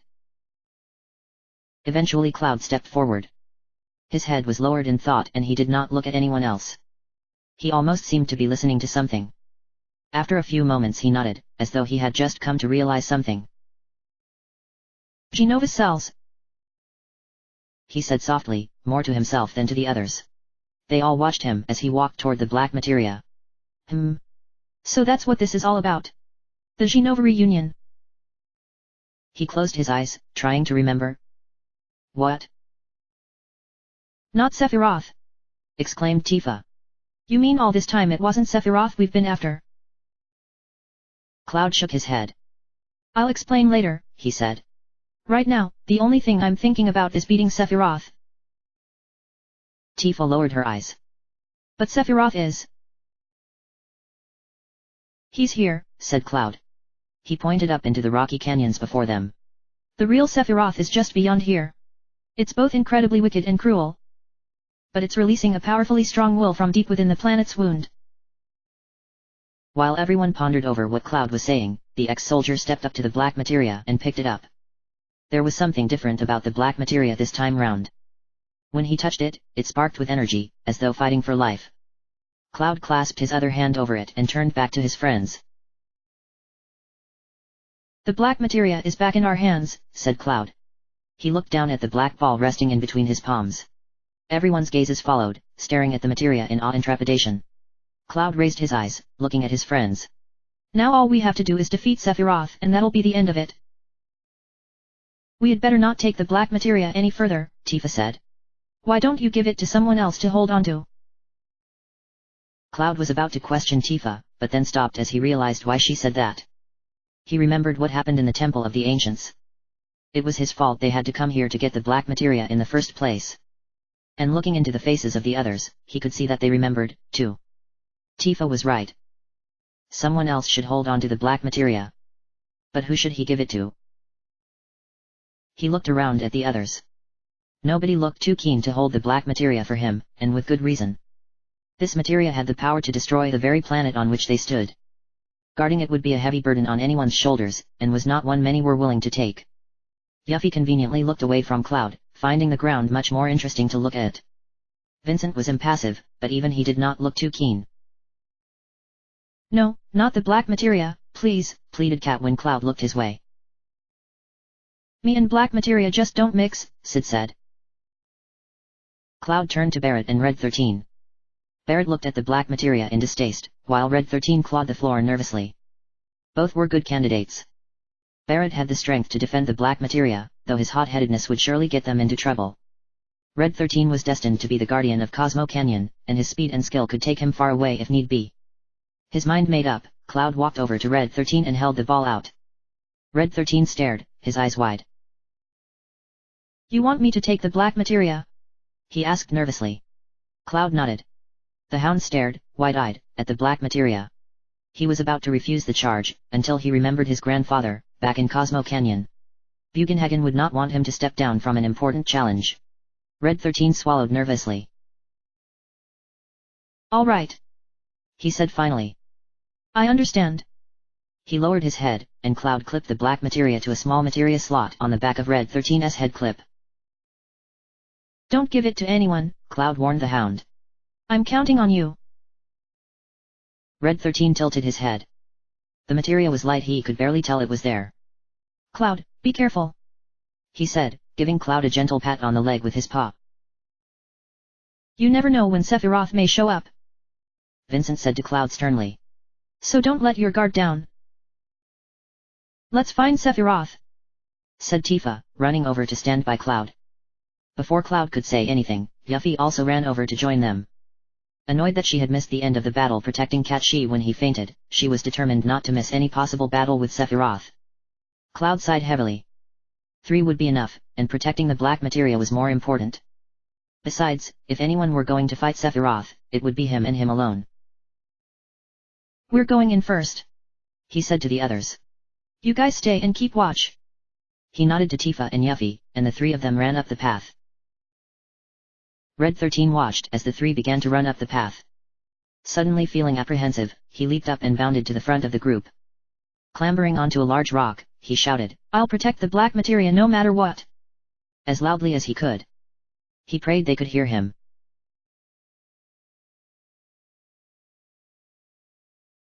Cloud, Tifa, and Yuffie continued on up the path, leaving the others behind them.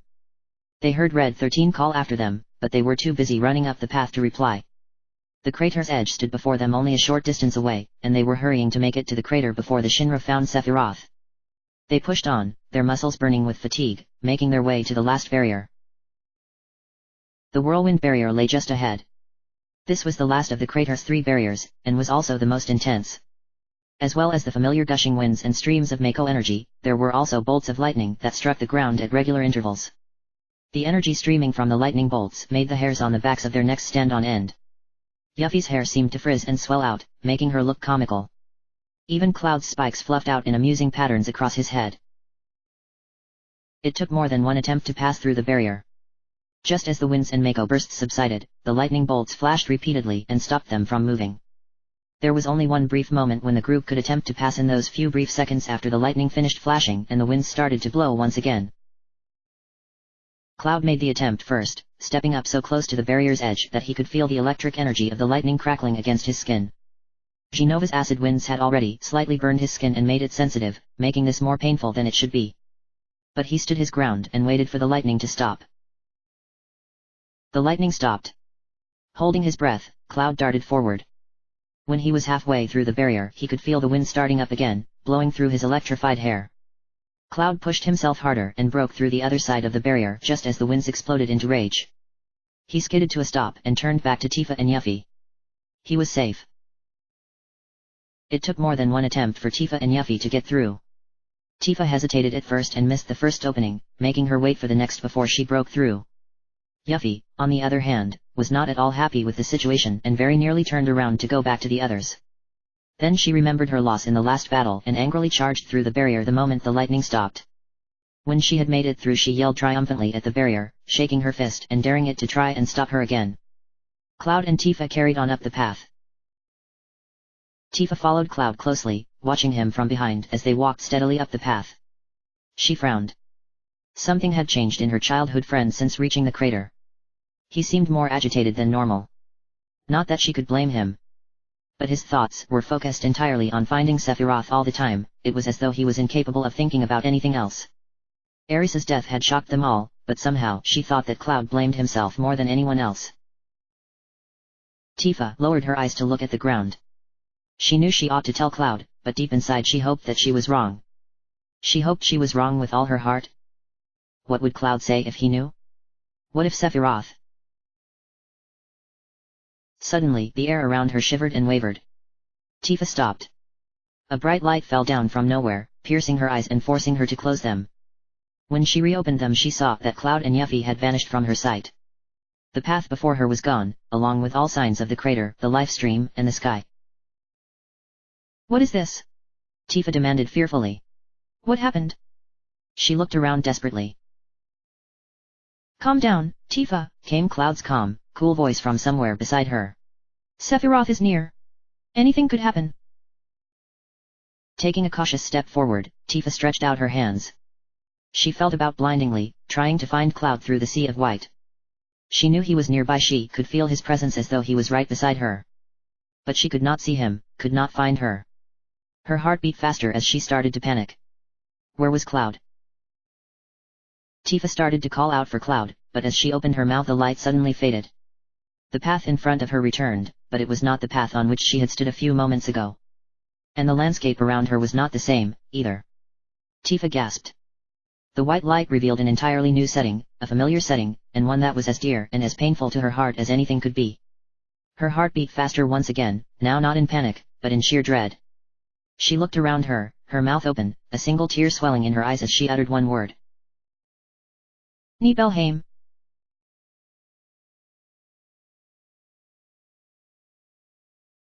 End of chapter. Episode 39, Part 09, Chapter 39. Chapter 39. Nibelheim. Tifa could barely believe the words as they came out of her mouth. Nor could she believe what she was seeing. The gates of Nibelheim stood right in front of her. She could see the inn, the well, even old Shinra mansion on the far side of town. There was a cool breeze on her face, blowing through her dark hair. The wind brought the scent of the mountains into town. Cloud and Yuffie were nearby. Yuffie looked round at the town in disbelief, while Cloud, his face was solemn, almost angry. Tifa looked at him, her hands trembling. This could not be real. It couldn't be. Tifa was so wrapped up in her thoughts and fears that she did not notice when Yuffie walked past her and peered past the gate into town. But why Nibelheim? The ninja was saying, turning back to face Cloud and Tifa. This is freaky, really freaky. Cloud shook his head. This is an illusion Sephiroth made up, he said. He's trying to confuse us.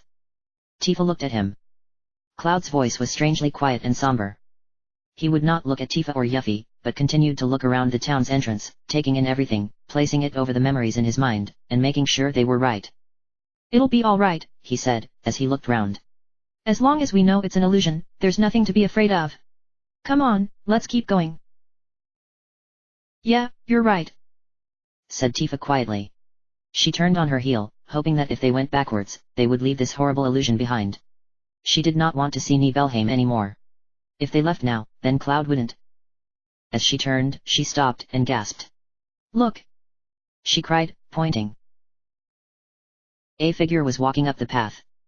He stepped out of the cloudy haze that hid the path behind them and into the light. It was Sephiroth. The soldier walked up to the town entrance, taking no notice of the three who waited anxiously on either side of the gate. Yuffie twitched uneasily, her fingers flexing as she gripped her shuriken tightly. Tifa and Cloud did nothing, but simply watched as Sephiroth walked right up to them, stopping just before he reached the gate. Without looking at them, the soldier turned and looked back down the path. All right, let's go, he said. Everyone turned to face the path as three more figures began to emerge from the haze. The first two were Shinra soldiers, just as Cloud remembered them. The first stopped and looked around the town entrance.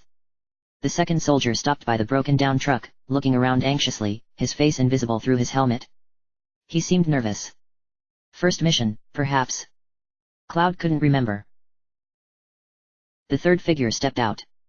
Cloud had half expected his 16-year-old self to step out of the haze, anxious about being home for the first time in 2 years, yet also excited that he was working alongside the greatest swordsman the planet had ever known.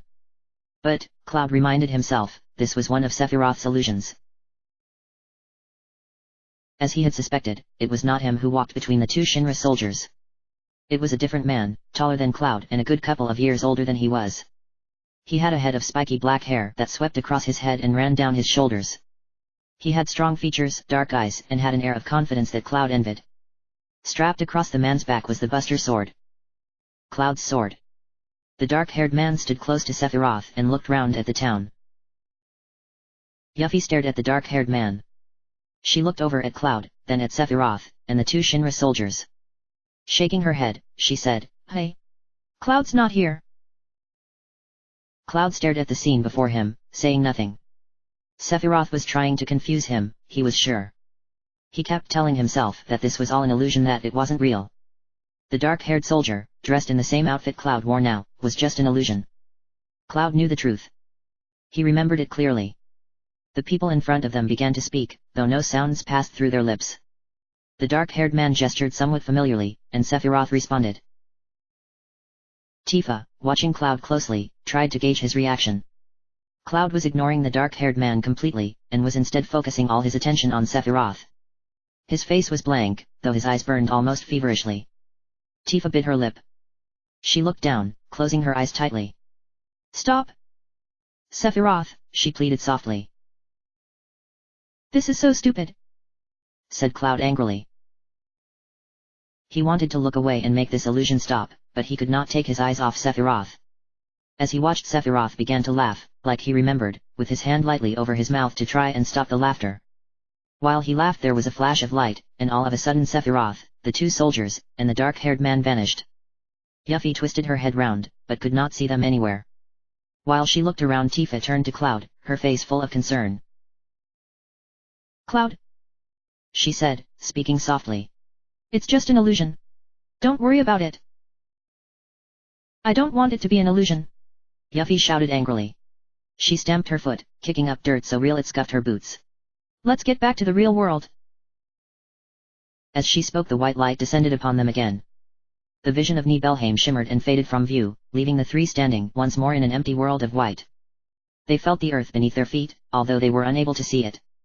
Cloud shifted uncomfortably on the unseen ground, feeling just a little bit fearful over what Sephiroth might show them next.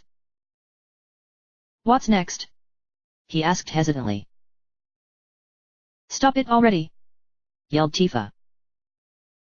After a few moments, the light began to fade and the three looked around to see where they were. Cloud was not surprised to find them in Nibelheim once again, although this time they were standing high above the town. They stood on the air itself, looking down at the town center. It almost felt as though they were watching a drama on television, watching as the events unfolded before them. Nibelheim was on fire. Every building in the town was blazing, with flames licking out of every window and every doorway. As they watched, a nearby roof caved in, falling into a burning chasm that was once somebody's home. Here and there bodies were scattered about. They were the bodies of the people of Nibelheim, who had died trying to escape their burning homes. The well in the middle of town was ablaze, sending a pillar of smoke spiraling into the air. The smoke drifted past the three as they looked down at the town. The taste of burning ash filled their mouths. The only building left untouched was Shinra Mansion, standing like a shadow over the town. Yuffie leaned over, her hands on her knees, and gazed down at the town. As she saw the endless sea of flames bursting forth from the houses, her jaw fell open. She had never seen anything like it. Instantly, she regretted doubting Cloud when they saw Nibelheim last. Wow! She breathed. I didn't know it was this bad. This is what actually happened 5 years ago, said Cloud. He looked over the burning town. But it's probably not going to be me that's going to come running out of the Shinra Mansion. He's going to try and show us another stupid illusion. Everyone's eyes turned to the Shinra Mansion. One of the mansion's double doors was thrown open and a man ran outside. It was the dark-haired man from the Nibelheim entrance. Cloud watched, not in the least surprised, as he ran down the path toward the gates. See? Didn't I tell you?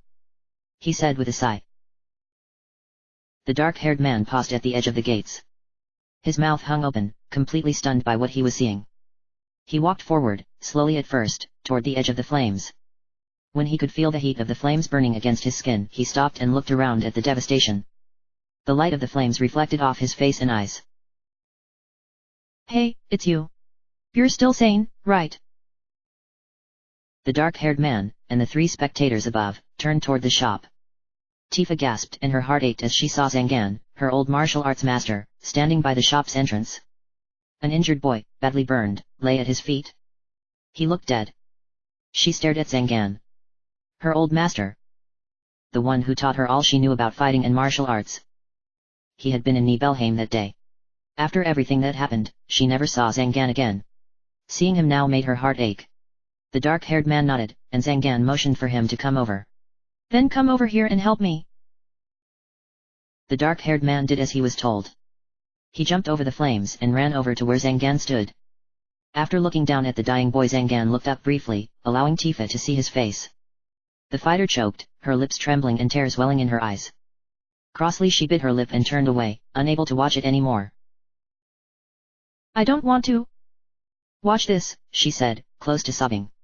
She grabbed hold of Cloud's arm, her head on his skin, and shook her head. Cloud. Don't watch. The dark-haired man turned away from Zangan and looked around at the burning town. He saw the flames licking out of every doorway. He looked left and saw one of the Shinra soldiers that accompanied him and Sephiroth to Nibelheim, lying unconscious near a burning house. The man shook his head. It was hopeless. I'll check this house, said Zangan, drawing the dark-haired man's attention again. The martial arts master pointed to the house near the fallen Shinra soldier. You check that one over there. Without a moment's hesitation, he turned and ran into the blazing shop, disappearing into the flames. Cloud looked down at Tifa, surprised at the way she clung to his arm. What's wrong, Tifa? He asked her. I told you before, right? As long as we know that it's just an illusion, there's no need to be scared. The scenery flashed, and the three abruptly found themselves standing in the middle of the burning town. The dark-haired man had gone, but the fallen Shinra soldier and the dead boy remained. They could feel the burning heat of the flames as they stood in the midst of the destruction. Yuffie looked around in shock, horrified by what she was seeing. She spotted the boy lying limp by the shop and ran over to him. Hey, are you alright? She called. She knelt beside the boy and made to feel his pulse. As her hand touched his flesh, his body shimmered and her hand passed straight through. Yuffie stared at her hand, startled, before she realized what it was. Oh, a dream! She exclaimed, blushing as she turned back. But it felt so real. Until that point, Cloud had been standing with his arms folding, tapping his finger impatiently on his arm. Now he stepped forward and looked at the smoke-filled sky. He called out to Sephiroth, his voice loud and piercing against the crackling flames. Sephiroth! I know you're listening.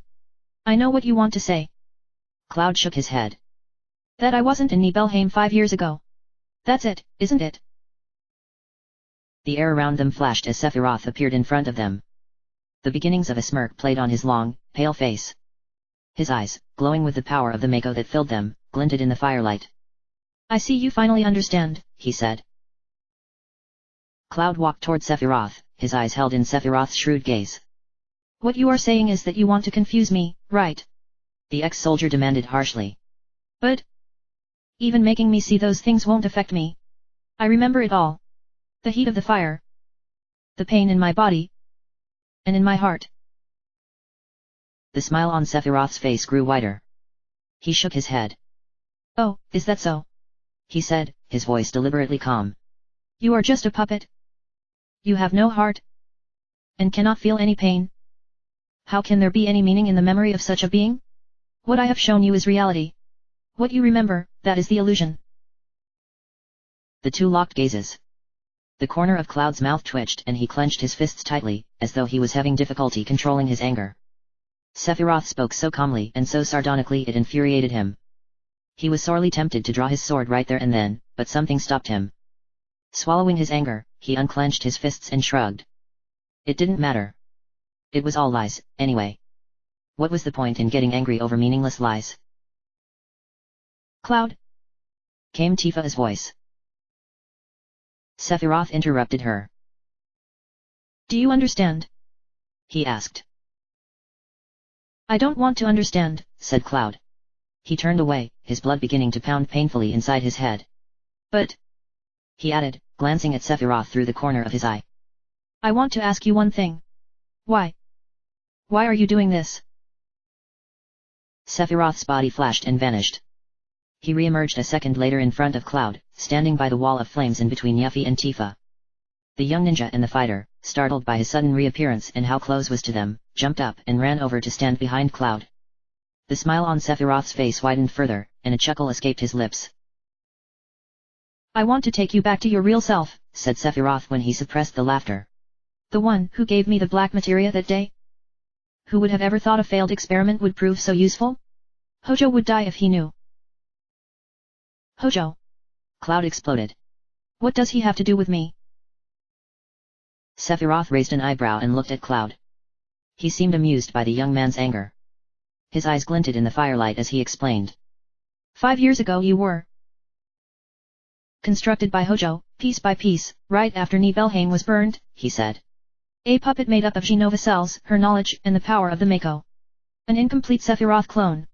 Not even given a number. That is your reality. Cloud. He looked up as Tifa stepped in front of him. Don't listen to him. She begged.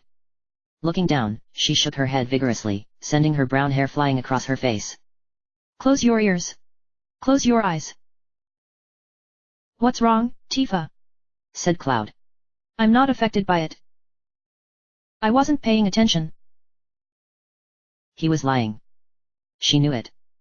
He was listening, though he didn't know it. The words were playing in his mind. She could see it as plainly in his eyes as she could see him in front of her. In desperation she grabbed his arms, forcing him to face her, to pay attention to her. He had to concentrate on what she was saying and not Sephiroth. All that talk of Hojo constructing you is a lie, she said. She looked up into Cloud's eyes. Don't we have our memories together? Being kids together, starlit nights. Her eyes fell. Her hands fell to her sides. She trembled. Behind her, Tifa could hear Sephiroth start to laugh. Ha, ha, ha. Tifa, he said in his cool, knowing tone. Why are you so worried and scared by those words? Biting her lip in anger, Tifa turned her head away and refused to acknowledge him. Seeing her stubborn refusal to answer made Sephiroth smile harder.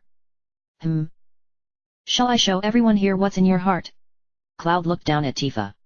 Sensing his gaze, Tifa hurriedly turned away, unable to meet his eyes. Sephiroth also turned away, laughing quietly to himself. Ha, ha, ha.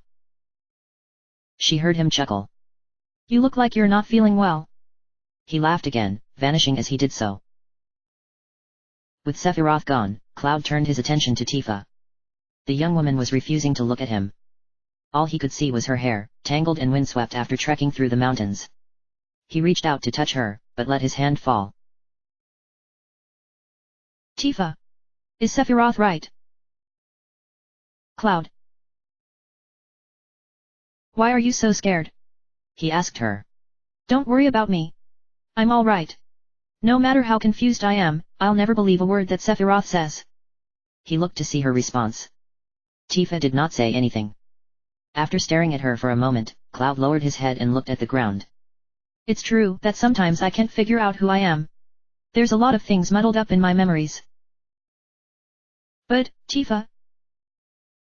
But you said, long time no see, Cloud, right? Those words will always support me. I am the one you grew up with. I am Cloud of Nibelheim. No matter how much I lose faith in myself, that is the truth. In front of him, Tifa let out a faint sob. Cloud looked up at her. That's why you shouldn't be so scared. No matter what anyone else says to me, it's your attitude that counts. No, said Tifa suddenly. Lifting her head, she turned around to face Cloud. Slowly she shook her head. That's not true, Cloud. What's not? Aren't I the same Cloud you grew up with? That's not what I mean. She replied. Tifa rubbed her face hard, half breathing, half sobbing through her hands. She spoke through her hands, her voice muffled. I don't know how to say it. Cloud, I need some time. Just give me a little time. But time was not on her side. Even as she pleaded for time, the burning buildings of Nibelheim shimmered and Sephiroth reappeared. He now stood on the other side of the wall of flames near to Shinra Mansion. His form half shrouded by the flames, he looked at them with an almost sympathetic face. Almost. Cloud. Sephiroth called over the roar of the flames. Don't blame Tifa. The ability to change one's looks, voice, and words, is the power of Genova. Inside of you, Genova has merged with Tifa's memories, creating you. Out of Tifa's memory, a boy named Cloud might have just been a part of them.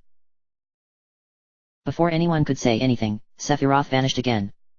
Cloud stared into the flames, watching as they flickered and licked the air. What Sephiroth was saying couldn't be real. He had been here 5 years ago. He was sure of it. The memory of the flames, the pain he felt as he saw his hometown go up in flames. Tifa being struck. That pain was real. It couldn't be constructed. He couldn't have been constructed. The throbbing in his mind worsened and he groaned. Cloud.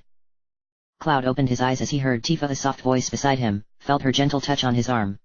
That touch was the only real thing to him right now. More real than Sephiroth's words. More real than the pain in his head. Please. He heard Tifa say to him. Don't think right now. Ha, ha, ha. Think, Cloud. Cloud, Tifa, and Yuffie spun around to find Sephiroth standing behind them, laughing manically. Suddenly Sephiroth stopped laughing, as though a thought had occurred to him. Cloud. He repeated, looking at the ex-soldier. Ha, ha, ha. Oh, excuse me. You never had a name. Shut up. Sephiroth, said Cloud quietly, putting a hand to his hurting head. The anger from his voice was gone. In its place was a strange weariness. Cloud suddenly looked very tired. Tired of fighting. Tired of resisting. Tired of hating. Sephiroth tilted his head as he gazed at Cloud questioningly. You still don't understand? Then. He turned away for a moment, and then turned back. Do you remember the picture that was took before we headed for Mount Nebel? Tifa, you remember, right? But there is no way he would know. Cloud shrugged, while Sephiroth looked around the burning town. Now. What happened to that picture? The soldier looked around for a short time before finally spotted the injured boy lying near the shop. Sephiroth strolled leisurely over to the kid and knelt down beside him. The boy was dead now. The camera was still in his hands, burnt and melting over his hand. The boy clutched a photo in his other hand. Is this it? Deftly Sephiroth opened up the young boy's ridged fingers and lifted the photo from his grasp. Blowing on it to remove traces of ash, he headed back to Tifa and Cloud. Do you want to see it? He asked. It turned out pretty good. Cloud. Don't. Warned Tifa. Cloud swallowed nervously. His mouth and throat were dry. I should be in the picture, he said, his voice faltering. His eyes darted back and forth between Sephiroth and Tifa. Even if I'm not, no worry. This is all just an illusionary world Sephiroth made up. Slowly and hesitantly, Cloud walked over to stand by Sephiroth. The much taller soldier towered over him like an overbearing shadow, making him feel small and pathetic next to him. The photo was in Sephiroth's hands, its image hidden by his gloves. When Cloud stopped, the soldier held out the photo. After forcing his hands to quit shaking, Cloud took the photo and looked down at it. The first person he saw was Sephiroth, standing taller than anyone else on the right of the picture. His face was expressionless, as though he did not really want to be there. Beside him was Tifa, aged just 15, with her ever-present smile. She held onto her hat tightly. Standing where he should have been was the dark-haired man again, arms folded and standing confidently as the picture was taken. Cloud was not in the photo. Gradually Cloud let his hands drop to his sides. The photo slid from his limp fingers and fluttered onto the floor. Sephiroth was gone. Just as I thought, he said. His voice was very low, almost a whisper. When he spoke it was to himself only. This picture's a fake. The truth is in my memory. 5 years ago, I came back to Nibelheim, to inspect the reactor. I was 16. The town hadn't changed at all. What did I do? Oh yeah. I saw my mom. I saw the people in the town. Yeah, I went to Tifa's room. There, I played the piano. I looked in the drawers. I read the letter addressed to Tifa. I spent the night and went to the reactor in Mount Nebel. I was excited about it. Because that was my first mission after becoming first class in soldier. A sharp pain shot through his mind. Cloud winced and touched his temples, shaking his head gently. Unwanted questions began to run through his mind. Questions he could not find the answers to. Soldier, first class. Cloud said, shaking his head again. Soldier? When did I enter soldier? The pain was increasing.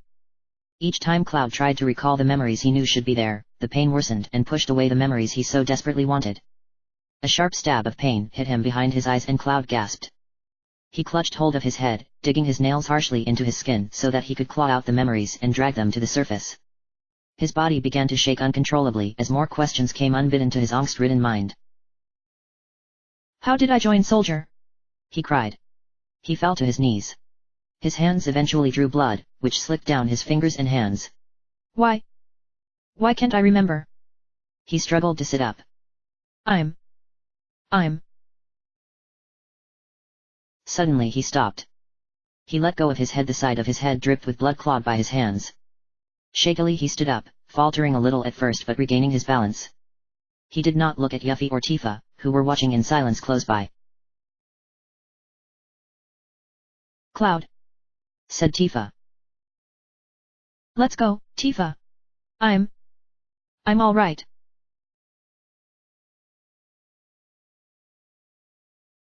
End of chapter. Episode 40, Part 09, Chapter 40. Chapter 40. Deep inside the Great North Crater, past its 3 arduous barriers and winding, rocky paths, there was a secret cavern that lay veiled from the rest of the world.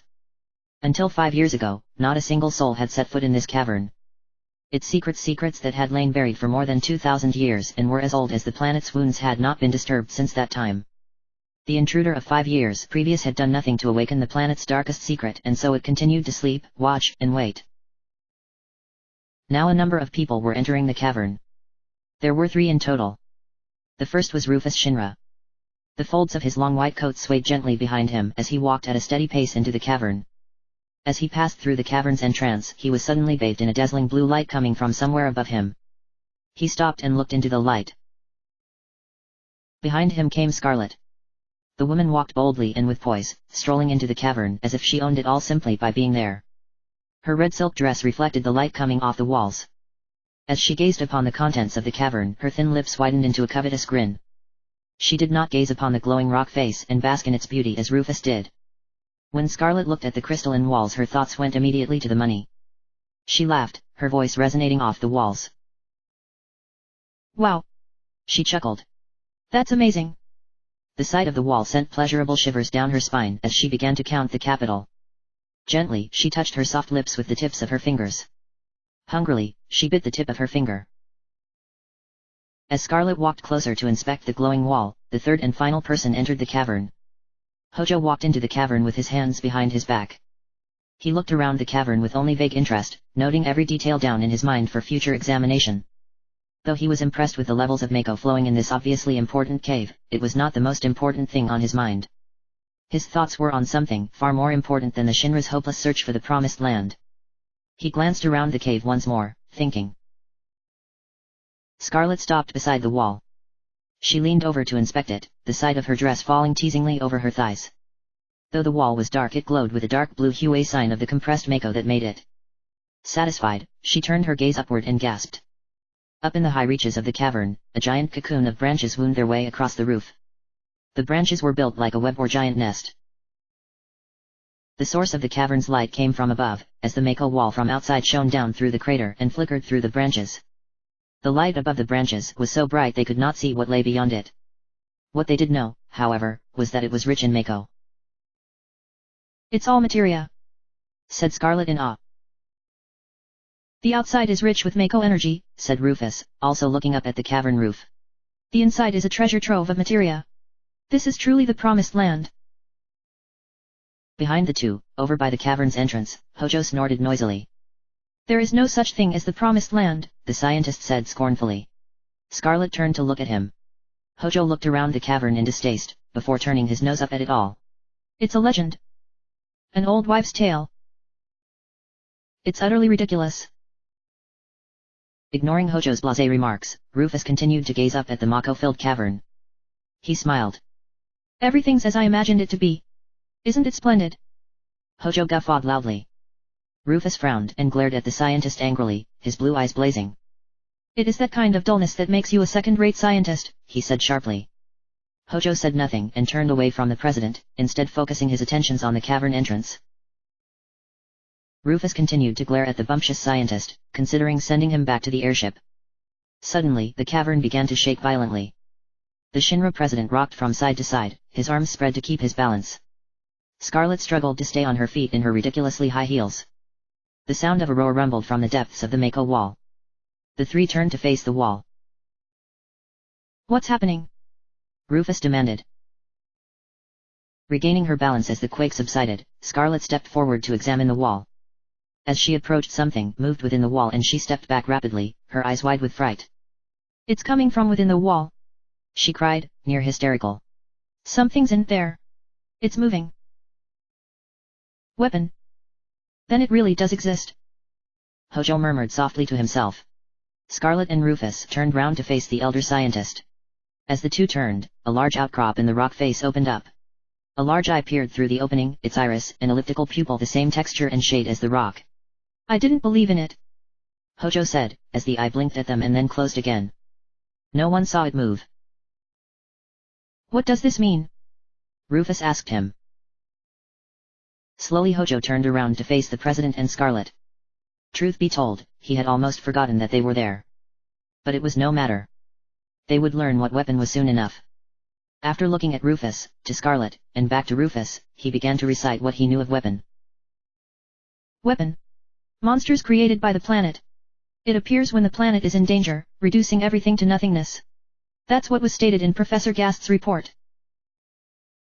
I never saw that report, said Rufus, narrowing his eyes in suspicion. He crossed his arms and stared hard at the Professor Hojo. Where is it? He asked. Hojo smiled and turned away. He tapped the side of his head. Here, right here. You keep a lot of things to yourself, said Rufus, scowling at him. Behind them, the eye of weapon opened once more, fixing its piercing stare upon the three.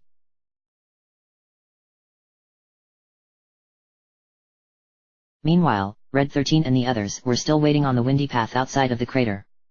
They knew nothing of the events occurring inside the crater, nor did they know about their friend's encounter with Sephiroth shortly after leaving them.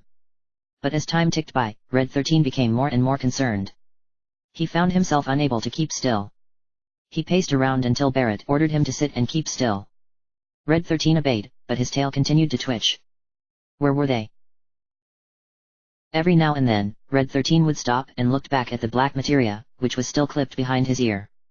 He still felt very uneasy about having such a powerful and very dangerous piece of materia in his possession, and he had to keep checking to make sure that it was still there. He could not let Cloud down. He could not let the black materia fall into anybody else's hands. After checking the black materia, Red 13 looked around at the others. They were quiet and solemn, waiting patiently. The hound's tail twitched. The silence was making him uneasy. He needed to hear something. Anything. I wonder how Cloud and the others are, he said suddenly, glad to hear the comfort of his own voice in the silence. No one paid attention to him. That did not surprise the hound, but he continued anyway. It's hard to believe. Such a small piece of materia is able to destroy the planet. Red 13 lowered his head and sighed heavily. The air around him flashed. The hound jumped up in astonishment as he saw that the others had vanished. The path was empty. They had been standing beside him just a moment ago, but now, in the blink of an eye, they had gone. As he watched, the air began to thicken as green-black smog descended upon him. It seeped in from nowhere, hiding the path and the crater from view. It blocked even the bright glow of the Mako below him. Red 13 backed up nervously as the vapor spread underneath his paws. Fear crept over Red 13. The fur on his back and neck stood up straight as he looked through the green-black landscape he was now in. What the? Is everyone all right? Red 13 called. His mouth felt muffled and sticky, as though it had been stuffed with cotton wool or glue. His words were dull, barely passing through his jaws before vanishing into the emptiness. There was no reply. Desperate to hear someone's voice, Red 13 ran forward, his head twisting left and right in a frantic search to find anybody. What's going on? He yelled as he ran. Where am I? Don't leave me alone. Red 13, you're here. I'm so glad. Red 13 stopped in delight as he saw Tifa running towards him. So glad he was to see her smiling face that he almost pounced on her, but he kept himself in check. Tifa ran toward him, her face red and breathless, as though she had been running for a long time. As she slowed and stopped, the green smog evaporated, revealing the path once more. But Red 13 barely noticed, so happy he was to see her. Tifa, he said happily, and bounded over to her. He was so overjoyed he didn't notice the difference in her scent. A difference he would have noticed should have noticed if it were not for the confusion. Something is strange, the hound said to her. Why was it dark all of a sudden and where is everybody? Everyone's waiting. Tifa interrupted him, leaning over and panting heavily. After pausing for a brief moment to take a few deep breaths, she looked up pleadingly at Red 13. Cloud's in trouble. Please come. Help us. She pointed to the crater. Over there. Tifa looked back at Red 13, her eyes desperate. Seeing the look in Tifa's eyes pushed away any doubts he might have had. Right. He said, standing up. I'm not sure I understand. But I'll go if you want me to. Giving her a reassuring nod, he ran forward, running with all his strength toward the crater. Tifa watched him go, a grateful look in her eyes. When Red 13 disappeared over the ridge, Tifa turned away from the crater and looked down the path. A strange smile spread on her face and she chuckled. And remember, she said. Her body began to flicker, her image fading. Then it vanished. The black materia, finished Sephiroth, spreading his arms and laughing.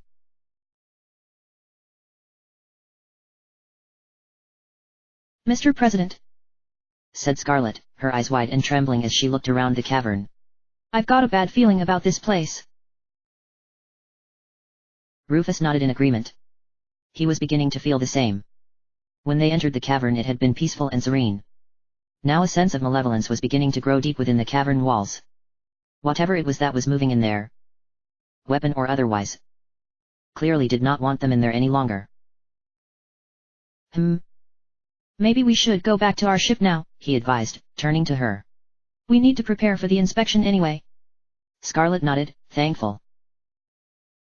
Scarlet and the President turned to go. Only Hojo remained where he was. The Shinra scientist continued to gaze around the cavern, his eyes occasionally straying to the network of branches that crisscrossed across the top of the cavern. There was nothing. Sighing in disappointment, he turned to follow the President. Suddenly the cavern flashed white and three figures appeared in the middle of the chamber. It was Tifa, Cloud, and Yuffie, returned to their actual location when Sephiroth's magically induced illusion ended. The two women were staring in silence at Cloud, whose head was lowered and had his back to them. His shoulders had sagged. He did not seem to notice the change in location. Scarlet, recognizing the party from the reports received from Heidegger and the Turks, glared at them. Hey! Where did you come from? She shouted at them. Tifa and Yuffie glanced anxiously at Cloud, who had not moved since Sephiroth's departure. The swordsman let out a soft sigh before slowly lifting his head. Don't know, was all he said in reply. He turned to face those behind him. His face was weary, his eyes heavy. There was a strange isolation about him, like all the life and will to fight had been suddenly drained from him. The look startled the likes of Tifa and Yuffie, and even Rufus, who raised an eyebrow in surprise. Cloud shook his head. The throbbing pain in his mind had deadened now, leaving just a tiny pulse echoing in his mind. But the voice was still there. Struggling to raise his eyes and meet the gazes of the others, Cloud spoke. This place is going to get rough, he said. Better leave things to me and get out of here while you still can. Leave things to you, said Rufus doubtfully. Humph. I don't know what you mean. His eyes narrowed and looked at Cloud. Cloud stared back at him, holding his gaze for only a brief moment, before he hurriedly turned away and looked at the floor. This is where the reunion is happening, he answered. His lips began to tremble, and he fought to control them. Where everything begins and ends. Cloud! Shouted Tifa. Unable to watch this any longer, she started to run forward. Then Tifa stopped as the sound of running feet echoed down the tunnel and Red 13 ran into the cavern. The hound was panting heavily, breathless after running all the way from the outside of the crater. He looked around warily at the inside of the cave. He saw Yuffie, the people from Shinra and, to his surprise, Tifa. Then he saw Cloud, and quickly remembered why he had come. He bounded over to Cloud. I'm here. I'm here to help you, Cloud. The hound called, stopping by the cave door. Slowly, steadily, Cloud raised his head. His head throbbed as he moved. Holding his head in both hands, he shook it gently. The pain was growing again. It was spreading from his mind to the back of his eyes, sharp jolts of pain that made his vision waver and darken. When he looked up he saw Red 13. The air around him had blurred to hazy fuzz, leaving only the hound in clear view. Cloud took a few unsure steps. The pain returned, sharper than before, he was becoming impatient. The swordsman paused for a moment to shake his head once more, before walking the last few steps toward Red 13. Thanks. Red 13, said Cloud, his voice sounding strained and flat despite the vastness of the cavern. He looked up at Red 13.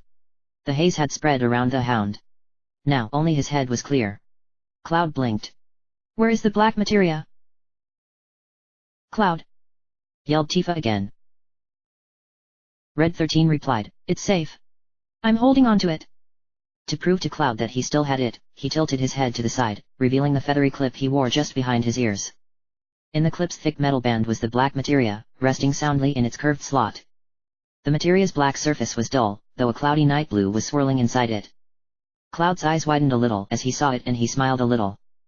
Then the smile disappeared as Cloud turned his eyes to the ground. I'll take it from here, he said, his voice a whisper. Give me the black materia. You can't hear my voice, she said, shouting as loud as her voice would let her. But her words did not seem to reach Cloud and Red 13. The sound of her voice died before it could reach him. Either that or Cloud had chosen to ignore it to block it from his hearing. He was drifting away from her. Tifa very much wanted to run forward and grab him, to stop him from doing what he was doing, but she could not move. Whether by her will or not, she could not move. All she could do was watch. Are you all right, Cloud? Asked Red 13, craning his neck to look up at Cloud. The swordsman nodded slowly. Red 13 shifted nervously, his claws scratching the surface of the rock. Finally, he made up his mind. Then. Here you go. I was a little apprehensive holding this thing. Tifa's eyes widened. No, don't. Please stop, Cloud. Cloud stepped up and took the black materia from Red 13. The hound sighed with relief and shook out his mane, glad to have the burden of carrying the materia taken from him. Cloud stepped back, holding the materia close to his chest like he was cradling a dear child. He looked up. He had a sad, almost forlorn smile on his face. Thanks. Leave the rest to me, he said. Even as he spoke, an image of Sephiroth burned in the back of his mind. The long, silver lengths of hair that framed his face shimmered around a wide smile. Sephiroth's glowing eyes were wide and expectant, the pupils contracted into dots, eyeing the black materia impatiently. Come on. The black materia. The image faded. Holding the black materia firmly in his hands, Cloud slowly turned to face everyone in the cavern. Rufus and Scarlet were staring at him, their confusion plainly visible in their faces. Hojo was watching him curiously, his thoughts as unreadable as the rock. Yuffie, the proud ninja of Wutai, carefully avoided his gaze. Only Tifa looked at him directly. The fighter stared at him, her eyes wide. Everyone, thanks for everything, Cloud began. He looked up and glanced around at everyone in the cavern. And? I'm sorry. Taking a deep breath, he began to turn to each of his friends in turn. First, he turned to Yuffie. Sorry, he said. The ninja swallowed deeply. She could not bring herself to look at him. Cloud turned to Red 13. Sorry, he said to the hound. Finally Cloud turned to look at Tifa, who was beginning to shake. His eyes softened as he looked upon her. Especially you, Tifa, he said. I'm really sorry. You've been so good to me. I don't know what to say. He shook his head. I never lived up to being Cloud. Tifa. Maybe one day you'll get to meet the real Cloud. Tifa could not take it any longer. Her legs buckled beneath her. She fell to her knees, sobbing uncontrollably. Tears fell unrestrained down her cheeks, trickling off her chin to fall in puddles on the rocky floor. She covered her mouth with her hands, but it did nothing to stop her tears. She wanted to punch the ground so hard that it opened up to the planet's core, where she could give her sorrow to the planet. The sound of her mournful tears echoed throughout the cavern. Then, over the sound of her tears, came the horrible sound of Hojo's triumphant laughter. Ha, ha, ha. The scientist laughed. His face was euphoric.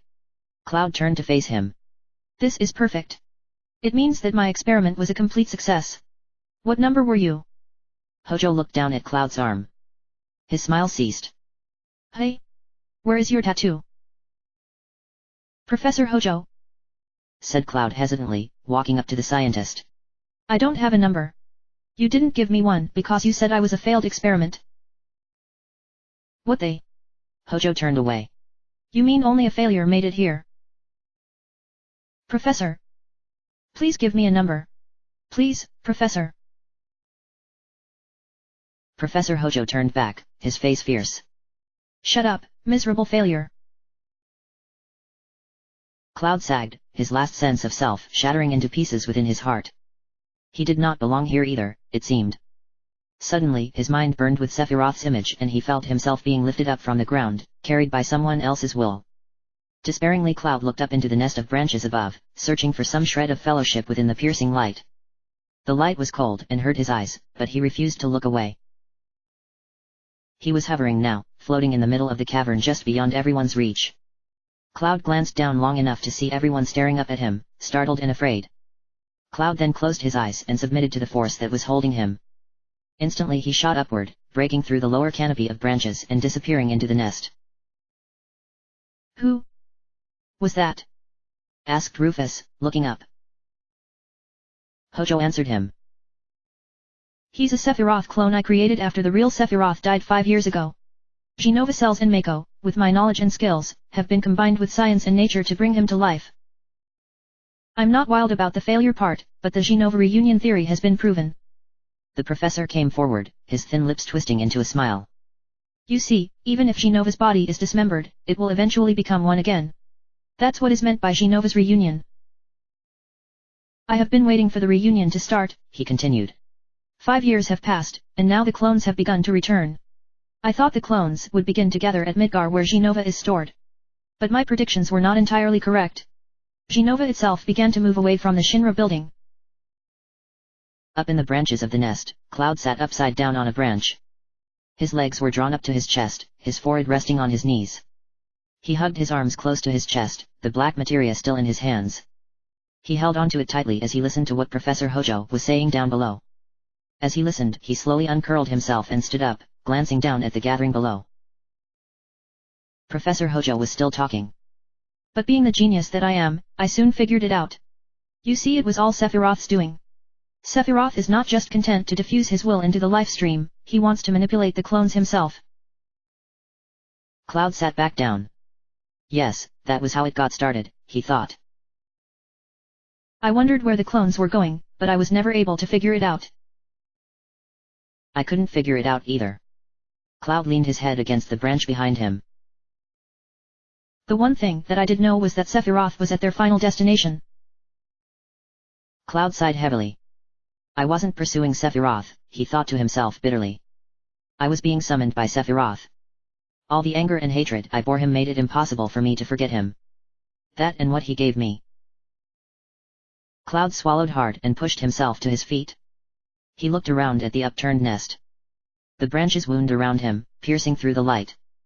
They seemed to grow directly from the rock, pushing steadily downward. Cloud looked around, searching for Sephiroth. Sephiroth? Sephiroth? I'm here, Cloud said with his mind, knowing Sephiroth would hear him, wherever he was. And I brought you the black materia. Show yourself to me. Where are you? A sudden feeling in the back of Cloud's mind made him turn around. Cloud turned to face the very center of the nest. Here the branches grew thickest, winding down to a central point a little ways below him. Cloud looked up into the light, where the bottom of a crystal could just be seen poking through one of the upper canopies. Sephiroth. So we finally meet again. Cloud stepped up to the edge of the branch. The nest began to shake as he moved, the branches quivering perilously back and forth. The branches supporting the center canopy snapped, releasing the crystal it held secreted within. The crystal slipped from its grasp, sliding down a few feet toward the bottom. Rocks and twigs tumbled from the nest toward the people below.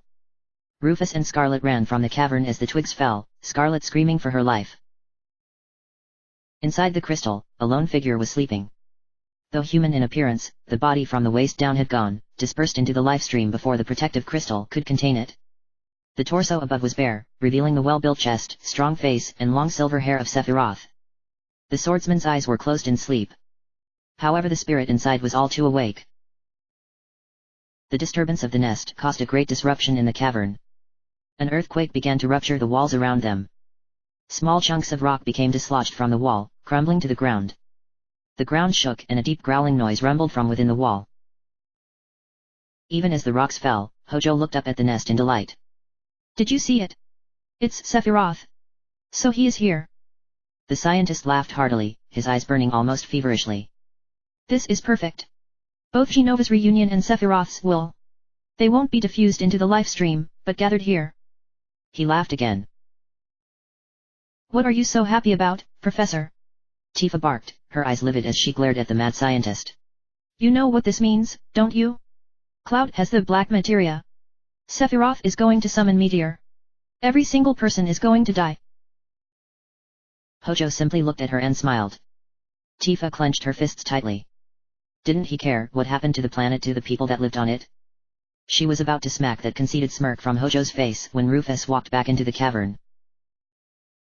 What I say now is too little. Too late. He said. We must evacuate. He looked around at Tifa and her friends. I want you all to come with me, he told them. There is still much more I want to hear. The three companions hesitated.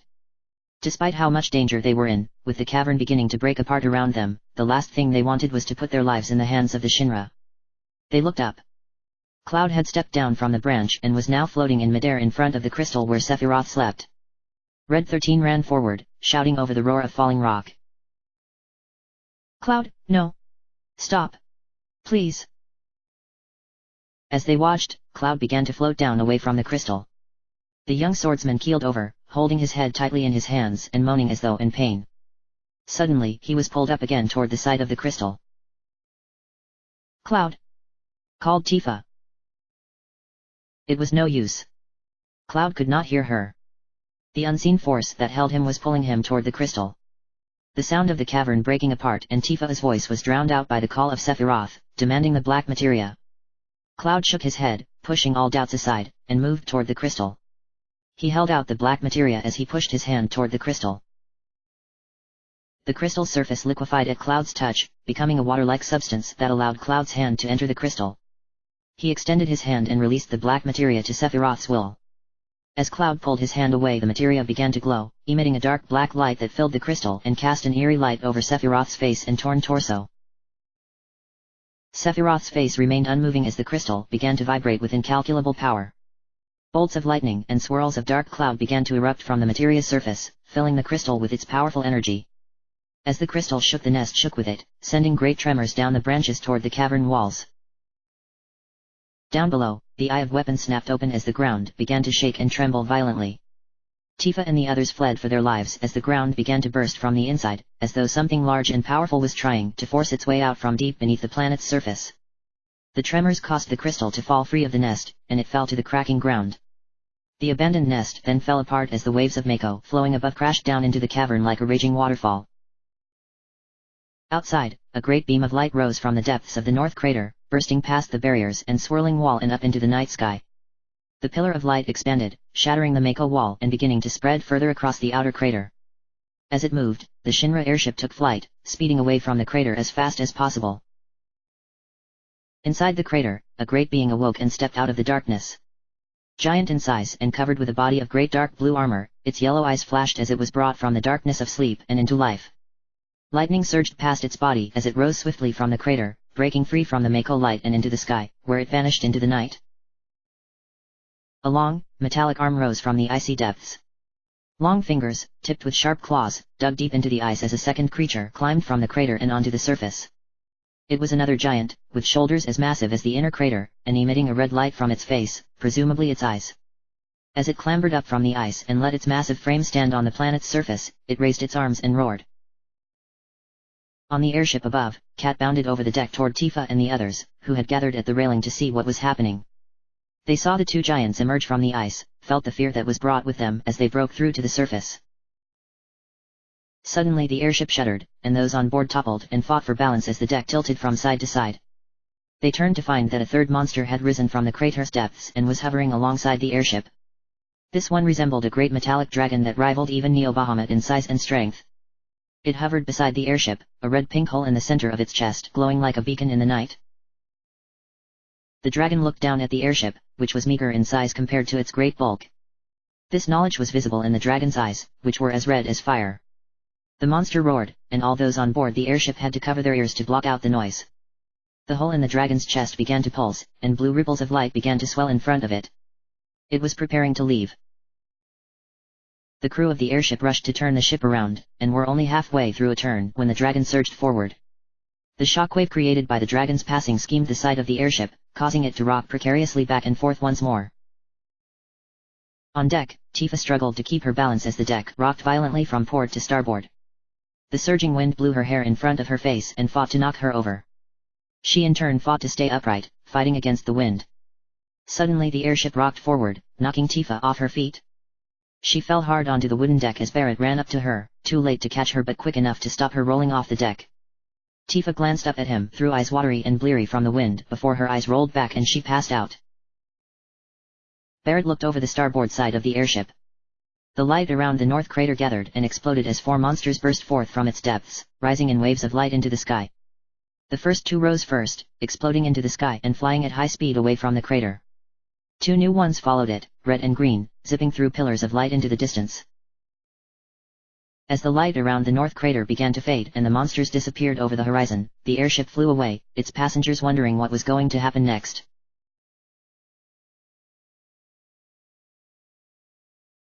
End of Part 9. End of chapter.